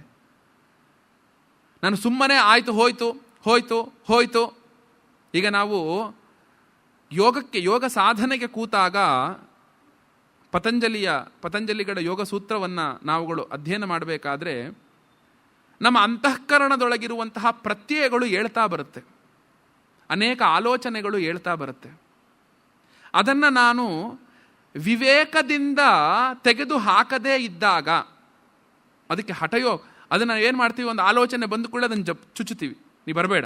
ಇನ್ನೊಂದು ಆಲೋಚನೆ ಬಂದು ಕೂಡ ನೀ ಬರಬೇಡ, ನೀನು ಬರಬೇಡ ಅಂತ ಏನು ಮಾಡ್ತೀವಿ? ಅದನ್ನು ಚಚ್ಚುತ್ತಾ ಬರ್ತೇವೆ. ಈಗ ನಮ್ಮ ಮೊಸಳೆ ಅಂತ ನಮ್ಮ ಊರು ಒಂದು ಬಾಳೆ ತೋಟ ಇದೆ. ಆ ಬಾಳೆ ತೋಟದೊಳಗೆ ಒಂದು ದೊಡ್ಡದು ಬಾಳೆ ಗೊನೆಯ ಪಕ್ಕ ಕುನ್ನಿಗಳು ಬೆಳೆಯುತ್ತೆ, ಚಿಕ್ಕ ಚಿಕ್ಕ ಬಾಳೆ ಕಂಬಗಳು ಬೆಳೆಯುತ್ತೆ. ಬೆಳೆದಾಗ ನಾವೇನು ಮಾಡ್ತೇವೆ? ದೊಡ್ಡದು ಅದ್ರ ತುಂಬ ಬಂದುಬಿಡ್ತು ಅಂದರೆ ದೊಡ್ಡದು ಬಾಳೆ ಗೊನೆ ಬಿಡೋದಿಲ್ಲ, ಅದನ್ನು ಚಚ್ಚುತ್ತೇವೆ. ಒಂದೇ ಒಂದು ಬಿಟ್ಟುಕೊಂಡು ಆ ಕುನ್ನಿಗೊಂದು ಕೋಲ್ ಮಾಡ್ಕೊಂಡಿರ್ತೇವೆ, ಚಚ್ಚುತ್ತಾ ಬರ್ತೇವೆ. ಒಂದೇ ಅದ್ರ ನಂತರ ಇನ್ನೊಂದನ್ನು ನಾವು ಬಿಡ್ತೇವೆ. ನಾವೇನು ಮಾಡ್ತೇವೆ? ನಮ್ಮ ಅಂತಃಕರಣ ವಿವೇಕವನ್ನು ಮಾಡದೆ ಆಲೋಚನೆಗಳನ್ನು ಹಿಡಿತಾ ಬಂದಾಗ ಏನಾಗುತ್ತೆ? ಎಲ್ಲಿಯವರೆಗೆ ನನ್ನ ಅಂತಃಕರಣ ಎಲ್ಲವನ್ನು ಹಿಡಿದಿರುತ್ತೋ ಅಲ್ಲಿಯವರೆಗೆ ನನ್ನ ಅಂತಃಕರಣ ಶಾಂತವಾಗಿರುತ್ತೆ. ಒಮ್ಮೆ ನನ್ನ ಅಂತಃಕರಣ ಒಂದು ಸ್ವಲ್ಪ ಲೂಸ್ ಬಿಟ್ಟೆ ಅಂದರೆ, ಸ್ವಲ್ಪ ಹೊರಗೆ ಹಗುರ ಮಾಡದೆ ಅಂದರೆ, ಆ ಆಲೋಚನೆಗಳೆಲ್ಲವೂ ಹೊತ್ತುಕೊಂಡು ಬಂದುಬಿಡುತ್ತೆ. ಯಾಕೆ? ಅದು ವಿವೇಕವಿಲ್ಲದ ನಿಗ್ರಹ. ರಾಮಾಯಣದೊಳಗೆ ಮಂಡೋದರಿ ಒಂದು ಮಾತನ್ನು ಹೇಳ್ತಾಳೆ. ರಾವಣನ ಶವದ ಎದುರಿಗೆ ಕುಳಿತುಕೊಂಡು ಜೋರಾಗಿ ಅಳ್ತಾಳೆ. ಅಲ್ಲೊಂದು ಮಾತು ಬರುತ್ತೆ, ತುಂಬ ಚೆನ್ನಾಗಿ ಹೇಳ್ತಾಳೆ. ಯಾವ ಇಂದ್ರಿಯ ನಿಗ್ರಹಗಳನ್ನು ಮಾಡಿ ಆ ಭಗವಂತನ ಆತ್ಮಲಿಂಗವನ್ನೇ ನೀನು ಪಡೆದಿದ್ದೀಯೋ ಅದೇ ಇಂದ್ರಿಯ ನಿಗ್ರಹಕ್ಕೆ, ಇಂದ್ರಿಯಗಳಿಗೆ ದಾಸನಾಗಿ ನಿನ್ನ ಪ್ರಾಣವನ್ನೇ ಕಳ್ಕೊಂಡೆ ಅಂತ. ನಿನ್ನ ಪ್ರಾಣವನ್ನೇ ನೀನು ಕಳೆದುಕೊಂಡೆ. ಯಾಕೆ? ಯಾವುದೇ ಇಂದ್ರಿಯಗಳನ್ನು ನಾವು ವಿವೇಕಪೂರ್ವಕವಾಗಿ ಅಂತ ಭಾಷ್ಯಕಾರರು ಬರೀತಿದ್ದಾರೆ ಅಂದರೆ, ಆ ಪರಮಾತ್ಮನನ್ನು ನಾನು ಅರಿತುಕೊಳ್ಳಬೇಕು ಅಂತ ನನ್ನನ್ನು ನಾನು ತಿಳಿದುಕೊಳ್ಳೋಕ್ಕೆ ಕುಳಿತಾಗ ಆ ಶ್ರವಣ ಮಾಡಿದಂತಹ ವಿಚಾರವನ್ನು ಮನದಿಂದ ಆ ಮನನ ಮಾಡಿದಂಥದ್ದನ್ನು ನಿಧಿಧ್ಯಾಸನದ ಮೂಲಕ ಆ ಅನುಭವಾನುಸಾರಿಯಾಗಿ ಹೊಂದಿಸಿಕೊಳ್ಳೋದಕ್ಕೆ ಕೂತಾಗ ನನ್ನ ಅಂತಃಕರಣಕ್ಕೆ ಆ ಪ್ರಪಂಚದೊಳಗಿರುವಂತಹ ದೋಷಾದಿ ಬುದ್ಧಿಯನ್ನು ನಾನು ತೋರಿಸ್ತಾ ವಿವೇಕ ಮಾರ್ಗದಿಂದ ನಿಧಾನಕ್ಕೆ ಹಿಂದಕ್ಕೆ ಸರಿತಾ ಬರಬೇಕು. ಅದು ನಾನು ಬರದೆ ಸುಮ್ಮನೆ ನೀನು ಇಂಥವನು ಅಂತ ನೀನು ಹೇಳ್ತಾ ಇದ್ದರೆ ಏನಾಗುತ್ತೆ? ಪರಿಪೂರ್ಣವಾಗಿ ಅದು ಆ ಮೂಲ ರೂಪವಾದಂತಹ ಕಾರ್ಯ ಪ್ರಪಂಚದಿಂದ ಆ ಕ್ಷಣಕ್ಕೆ ನಮಗದು ಸರಿ ಅಂತ ಅನಿಸುತ್ತೆ. ಮತ್ತೆ ಹೋಗಿ ನಮ್ಮ ಅಂತಃಕರಣ ಅಲ್ಲೇ ಕೂತ್ಕೊಳ್ಳುತ್ತೆ. ಮತ್ತೆ ಹೋಗಿ ನನ್ನ ಅಂತಃಕರಣ ಅದೇ ವಿಚಾರವನ್ನು ಅಲ್ಲೇ ಹೋಗಿ ಕೂತ್ಕೊಳ್ಳುತ್ತೆ. ಆ ಇಂದ್ರ ಮತ್ತು ಪರಮಾತ್ಮನ ಬ್ರಹ್ಮನ ಒಂದು ಸಂವಾದ ಛಾಂದೋಗ್ಯದ ಕೊನೆಗೆ ಬರುತ್ತೆ. ಅದನ್ನು ನೀವು ಗಮನಿಸಬೇಕು. ಅಪ್ಪ ಒಂದು ಡಂಗೂರ ಹೊಡೆಸಿಬಿಟ್ಟ. ಎಂದೂ ಕೂಡ ನಾಶವಾಗದೇ ಇರುವಂತಹ ಒಂದು ವಿದ್ಯೆಯನ್ನು ಹೇಳಿಕೊಡ್ತೇನೆ ಬರ್ರಪ್ಪ ಅಂತ. ಅದನ್ನು ತಿಳಿದುಕೊಂಡ್ರೆ ನೀವು ಯಾವತ್ತೂ ಅಮರರಾಗಿ ಬಿಡ್ತೀರಾ ಬನ್ನಿ ಅಂತ. ಅದನ್ನು ಕೇಳಿಕೊಂಡು ಬ್ರಹ್ಮರ ಇಬ್ಬರು ಮಕ್ಕಳು ಬಂದರು. ವಿರೋಚನನೂ ಬಂದ, ಇಂದ್ರನೂ ಬಂದ. ಬಂದು ಕೂಡಲೇ ಅಪ್ಪ ಏನು ಹೇಳ್ದ? 33 ವರ್ಷ ಬ್ರಹ್ಮಚರ್ಯ ಮಾಡಿ ಎಂದ. 33 ವರ್ಷ ಬ್ರಹ್ಮಚರ್ಯವನ್ನು ಮಾಡಿದ ನಂತರ ನೋಡಪ್ಪ, ಆ ಎಣ್ಣೆಯ ಕೊಪ್ಪರಿಗೆಯ ಸಮೀಪಕ್ಕೆ ಕರೆದುಕೊಂಡು ಹೋಗಿ ನಿನ್ನ ಕಣ್ಣಿನಲ್ಲಿ ಕಾಣ್ತಾ ಇದ್ದಾನಲ್ಲ ಆ ಪುರುಷನೇ ನೀನು ಅಂತ ಉಪದೇಶ ಮಾಡ್ದ. ಇಂದ್ರನೂ ಬಗ್ದ, ವಿರೋಚನನೂ ಬಗ್ದ. ವಿರೋಚನನು ಬಗ್ಗಿದ ಕೂಡಲೇ ಅವನ ಕಣ್ಣಿನಲ್ಲಿ ಅವನ ಶರೀರ ಕಾಣಿಸ್ತು. ಅಪ್ಪ ನಂಗೆ ಗೊತ್ತಾಯಿತು ಅಂತ ಹೊರಟೇ ಬಿಟ್ಟ ಅವನು. ಹೌದು, ಅವನು ಬಂದು ಅಸುರರಿಗೆ ಶರೀರವೇ ಎಲ್ಲ ಅನ್ನುವಂಥ ಉಪದೇಶವನ್ನು ಮಾಡಿಬಿಟ್ಟ. ಆದರೆ ಇಂದ್ರನಿಗೆ ಅಪ್ಪ ಹೇಳಿದ ಹಿಂದಿನ ಮಾತುಗಳ ನೆನಪಿತ್ತು. ಎಂದೆಂದಿಗೂ ಬದಲಾವಣೆ ಆಗದೇ ಇರುವಂಥದ್ದು, ಎಂದೆಂದಿಗೂ ಕೂಡ ನಾಶವಾಗದೇ ಇರುವಂಥದ್ದು, ಆ ಎಲ್ಲ ವಾಕ್ಯಗಳಿಗೆ ಅವನ ಕಣ್ಣಿನಲ್ಲಿ ಕಾಣಿಸುವಂತಹ ಅದನ್ನು ನೋಡಿದ ಅವನಿಗೂ ಶರೀರವೇ ಕಾಣಿಸ್ತಿತ್ತು. ಆ ವಾಕ್ಯಗಳಿಗೆ ಈ ನನ್ನ ಅರ್ಥ ಸರಿ ಹೊಂದುತ್ತಾ ಇಲ್ವಲ್ಲ. ಅಪ್ಪ ನಂಗೆ ಗೊತ್ತಾಗ್ತಿಲ್ಲ ಅಂದ. ಇನ್ನೊಂದು 33 ವರ್ಷ ಇರಪ್ಪ ಅಂದ. ಮತ್ತುಪದೇಶವನ್ನು ಮಾಡ್ದ. ಅಪ್ಪ ನಂಗೆ ಗೊತ್ತಾಗ್ತಿಲ್ಲ ಅಂದ. ಮತ್ತೆ 33 ವರ್ಷ ಇರು ಅಂದ. ಆಗಲೂ ನನಗೆ ಗೊತ್ತಾಗ್ತಿಲ್ಲಪ್ಪ ಅಂದ. ಮತ್ತೆ 5 ವರ್ಷ ಇರು ಅಂದ. ಅಂಥ ಇಂದ್ರನು, ದೇವೇಂದ್ರ ಅಂದರೆ ಏನು, 100 ಅಶ್ವಮೇಧ ಯಜ್ಞಾದಿಗಳನ್ನು ಮಾಡಿ ಅಂತಃಕರಣ ಅನ್ನುವಂಥದ್ದು ಶುದ್ಧವಾದಂಥ ಅಂತಃಕರಣ ಇರುತ್ತೆ. ಅಂಥವನು ಪರಮಾತ್ಮನನ್ನು ಅರಿಯಬೇಕಾದ್ರೆ 104 ವರ್ಷಗಳ ಕಾಲ ಬ್ರಹ್ಮಚರ್ಯದಲ್ಲಿದ್ದು ಅರತ ಅಂತ. ಬ್ರಹ್ಮಚರ್ಯದಲ್ಲಿದ್ದು ಅವನು ಅರತುಕೊಂಡ ಅಂತ. ಇಲ್ಲಿ ನೋಡಿ ಭಾಷ್ಯಕಾರರು ಸರ್ವೇಣ ಅಸಂಹತಿ ಸಚ ಆತ್ಮ ಇತಿ ನಿರಾತ್ಮಕೋ ದೇಹಾದಿ ಸರ್ವಸ್ಯಾತ್ ತಥಾಚ ಆಕಾಶಂ ಸರ್ವೇಣ ಅಸಂಹತಂ ಇತಿ ಸರ್ವಂ ನ ನಿರಾಕಾಶಂ ಭವತಿ ಏವಂ. ಎಲ್ಲ ಕಡೆಯೂ ಕೂಡ ಆಕಾಶವೇ ವ್ಯಾಪಿಸಿರುವಂಥದ್ದಾದರೂ ಕೂಡ ಎಲ್ಲಿಲ್ಲ ಆಕಾಶ? ಎಲ್ಲ ಕಡೆಗೂ ಇರುವಂಥದ್ದು, ಎಲ್ಲ ಕಡೆಗೂ ಕೂಡ ಇರುವಂಥದ್ದು. ಹೀಗಿದ್ದರೂ ಕೂಡ ನಮಗೆ ಪ್ರತಿಯೊಂದು ಕ್ಷಣದಲ್ಲೂ ಪ್ರತಿ ಇದರೊಳಗೂ ಕೂಡ ನಾನು ಆಕಾಶದಲ್ಲಿದ್ದೇನೆ, ಆಕಾಶದಲ್ಲಿ ಹೋಗ್ತಾ ಇದ್ದೇನೆ, ಆಕಾಶದಲ್ಲಿ ಮಾತಾಡ್ತಾ ಇದ್ದೇನೆ ಅನ್ನುವ ಅನುಭವ ಬರುತ್ತಾ? ಬರೋದಿಲ್ಲ. ಯಾಕೆ? ಎಲ್ಲ ಕಡೆಗೂ ಇರುವವನನ್ನು ನಾವು ಸಾಮಾನ್ಯ ಅಂತ ಅಂದುಕೊಂಡು ಬಿಡ್ತೇವೆ. ಹಾಗೆ ಈ ಪರಮಾತ್ಮನು ಎಲ್ಲೆಡೆಯೂ ಇರುವುದರಿಂದ, ಸರ್ವವೂ ಅವನೇ ಆಗಿರುವುದರಿಂದ, ನನ್ನಲ್ಲಿಯೂ ಹೊರಗೂ ಎಲ್ಲ ಕಡೆಗೂ ಅವನೇ ಇರುವುದರಿಂದ, ಎಲ್ಲ ವಸ್ತುವಿನ ಕಾರ್ಯ ಅವನೇ ಆಗಿರುವುದರಿಂದ ನಾವು ಅವನನ್ನು ಏನು ಮಾಡ್ತಾ ಇದ್ದೀವಿ? ಪರಿಪೂರ್ಣವಾಗಿ ಈ ದೇಹಾದಿಗಳ ಎಲ್ಲ ಸಂಘಾತಗಳು ದೇಹ ಸಹಿತವಾಗಿ ಎಲ್ಲವೂ ಆ ಪರಮಾತ್ಮನೇ ಆಗಿರುವುದರಿಂದ ನಾವು ಅವನನ್ನು ಪಕ್ಕದಲ್ಲಿಟ್ಟು ವ್ಯವಹಾರವನ್ನು ಮಾಡ್ತಾ ಇದ್ದೇವೆ. ಯಾವಾಗ ನಾವು ವಿಚಾರಕ್ಕೆ ಕುಳಿತುಕೊಳ್ತೇವೋ, ಭಾಷ್ಯಕಾರರು ಏನು ಹೇಳಿದ್ರು? ವಿವೇಕದಿಂದ ಆ ಭಗವಂತನನ್ನ ಅನುಸಂಧಾನಪೂರ್ವಕವಾಗಿ ನಾನು ಎಲ್ಲೆಲ್ಲಿ ನಾನು ತಪ್ಪಾಗಿ ತಿಳಿದುಕೊಂಡಿದ್ದೇನೆ. ಹೌದು, ಶಾಸ್ತ್ರ ಪರಮಾತ್ಮನನ್ನು ಇಷ್ಟು ಶುದ್ಧನು, ಯಾವುದೇ ಒಂದು ಪ್ರಪಂಚಕ್ಕೆ ಸಿಲುಕದೇ ಇರುವವನು, ನಾಮರೂಪಗಳಿಂದಲೂ ಕೂಡ ಮೀರಿರುವವನು ಅಂತೆಲ್ಲವೂ ಹೇಳ್ತಾ ಇರಬೇಕಾದ್ರೆ, ಎಲ್ಲವೂ ಕೂಡ ನಮಗೆ ಅಂತಹ ಒಬ್ಬ ಪರಮಾತ್ಮನನ್ನು ನಾನು ಅರಿಯುವುದಕ್ಕೆ ಕುಳಿತಾಗ ಏನು ಮಾಡಬೇಕು? ಆ ನನ್ನ ಸಿಲುಕಿಕೊಂಡಿರುವಂತಹ ಅಂತಃಕರಣವನ್ನು ಎಲ್ಲೆಲ್ಲಿ ಸಿಲುಕಿ ಹಾಕಿಕೊಂಡಿದೆಯೋ ಅದೆಲ್ಲದರಿಂದಲೂ ಕೂಡ ನಾನೇ ನಿಧಾನವಾಗಿ ಹಿಂದಕ್ಕೆ ಸರಿಸ್ತಾ ಬರಬೇಕು. ನಾನೇ ಮಾಡಿಕೊಂಡಿರುವಂತಹ ಎಲ್ಲ ಅಧ್ಯಾಸವನ್ನೂ ಕೂಡ ನಾನೇ ಬಿಡ್ತಾ ಪರಿಪೂರ್ಣವಾಗಿ ಬರಬೇಕು. ಆದ್ರಿಂದೇನು ಅಸ್ತಿ ಶ್ರೋತ್ರಾದಿಭಿ ಅಸಂಹತಃ ಯತ್ ಪ್ರಯೋಜನ ಪ್ರಯುಕ್ತ ಶ್ರೋತ್ರಾದಿ ಕಲಾಪ ಗೃಹಾದಿವತ್ ಇತಿ ಸಂಹತಾನಾಂ ಪರಾರ್ಥತ್ವಾತ್ ಅವಗಮ್ಯತೆ ಶ್ರೋತ್ರಾದೀನಾಂ ಪ್ರಯೋಕ್ತ. ಕೇನೋಪನಿಷತ್ತಿನ ವಾಕ್ಯ ನೋಡಿ. ಮತ್ತು ಇಷ್ಟೆಲ್ಲ ಇಂದ್ರಿಯಗಳು, ಎಲ್ಲ ಕರ್ಮೇಂದ್ರಿಯಗಳು, ಎಲ್ಲ ಜ್ಞಾನೇಂದ್ರಿಯಗಳು, ಅಂತಃಕರಣ ಚತುಷ್ಟಯ ಎಲ್ಲವೂ ಒಟ್ಟಿಗೆ ಕೆಲಸವನ್ನು ಮಾಡ್ತಾ ಇದೆ ಅಂದರೆ ಇವು ಯಾವುಗಳೂ ಕೂಡ ಅವವುಗಳಿಗೋಸ್ಕರ ಕೆಲಸವನ್ನು ಮಾಡ್ಕೊಳ್ತಿಲ್ಲ.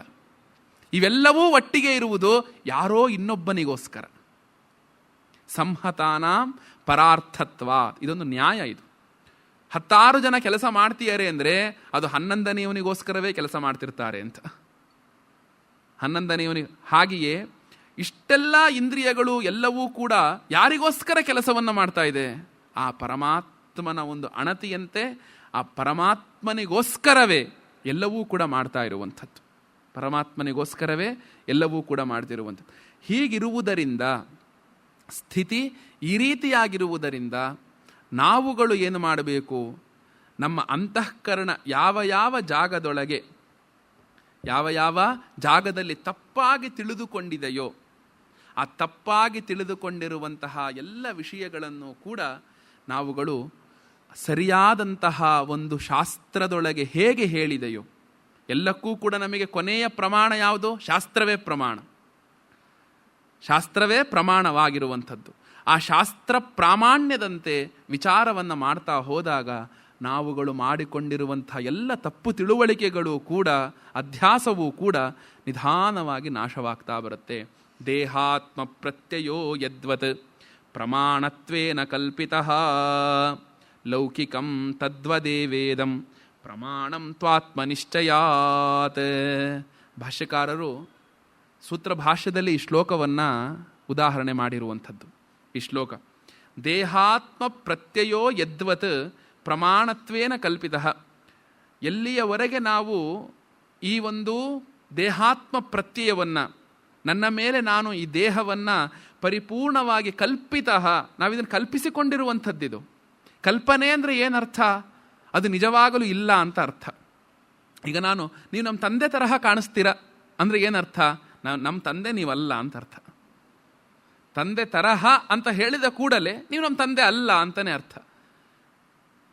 ಇಲ್ಲಿ ಕಲ್ಪಿತ ಅಂದರೆ ಏನರ್ಥ? ನಿಜವಾಗಲೂ ಅದು ಇರುವಂಥದ್ದಲ್ಲ ಅಂತ ಅರ್ಥ. ಪ್ರಮಾಣವನ್ನು ಪ್ರಮಾಣೀಕರಿಸಿದಾಗ, ನಾವು ನೋಡಿದಾಗ ಮಾತ್ರವೇ ಏನಾಗುತ್ತೆ? ಆತ್ಮನಿಶ್ಚಯಾತ್. ಆ ಇರುವವನು ಪರಮಾತ್ಮನೊಬ್ಬನೇ ಅನ್ನುವಂತಹ ಒಂದು ಸ್ಥಿತಿಯನ್ನು ನಾವುಗಳೆಲ್ಲರೂ ಕೂಡ ಪಡೆಯುವವರು ಆಗುತ್ತೇವೆ. ಇಷ್ಟೇ ಶಾಸ್ತ್ರ ಹೇಳುವಂಥದ್ದು. ನಾವುಗಳೆಲ್ಲರೂ ಕೂಡ ಆ ನಿತ್ಯ ಶುದ್ಧನೂ ನಿತ್ಯ ಬುದ್ಧನೂ ಆಗಿರುವಂತಹ ಪರಮಾತ್ಮನಲ್ಲಿ ದೇಹೇಂದ್ರಿಯ ಮನೋಬುದ್ಧಿ ಸಂಘಾತಗಳನ್ನು ನಮ್ಮ ಮೇಲೆ ನಾವೇ ಅಧ್ಯಾರೋಪಣೆಯನ್ನು ಮಾಡಿಕೊಂಡಿರುವುದರಿಂದ ಅತಸ್ಮಿನ್ ತದ್ಬುದ್ಧಿ, ಅದಲ್ಲದರೊಳಗೆ ಅದು ಎಂಬ ಬುದ್ಧಿ. ನಿಜವಾಗಲೂ ನಾನು ಶುದ್ಧ ಚೈತನ್ಯನೇ. ಆ ಚೈತನ್ಯನೊಳಗೆ ಈ ರೀತಿಯಾದಂತಹ ಒಂದು ಬುದ್ಧಿಯನ್ನು ನಾನು ಇಟ್ಟುಕೊಂಡಿರುವುದರಿಂದ ಆ ಬುದ್ಧಿಯನ್ನು ತೆಗೆದುಹಾಕುವಂತಹ ಕೆಲಸವನ್ನೇ ಅವರ ಭಾಷ್ಯಾದಿಗಳ ಮೂಲಕ ಶಂಕರ ಭಗವತ್ಪಾದರು ನಮಗೆ ಮಾಡಿಕೊಟ್ಟಿದ್ದಾರೆ. ಇದರ ಮುಂದಿನ ವಿಚಾರವನ್ನು ನಾವುಗಳು ನಾಳೆಯ ದಿನ ವಿಚಾರ ಮಾಡೋಣ. ಓಂ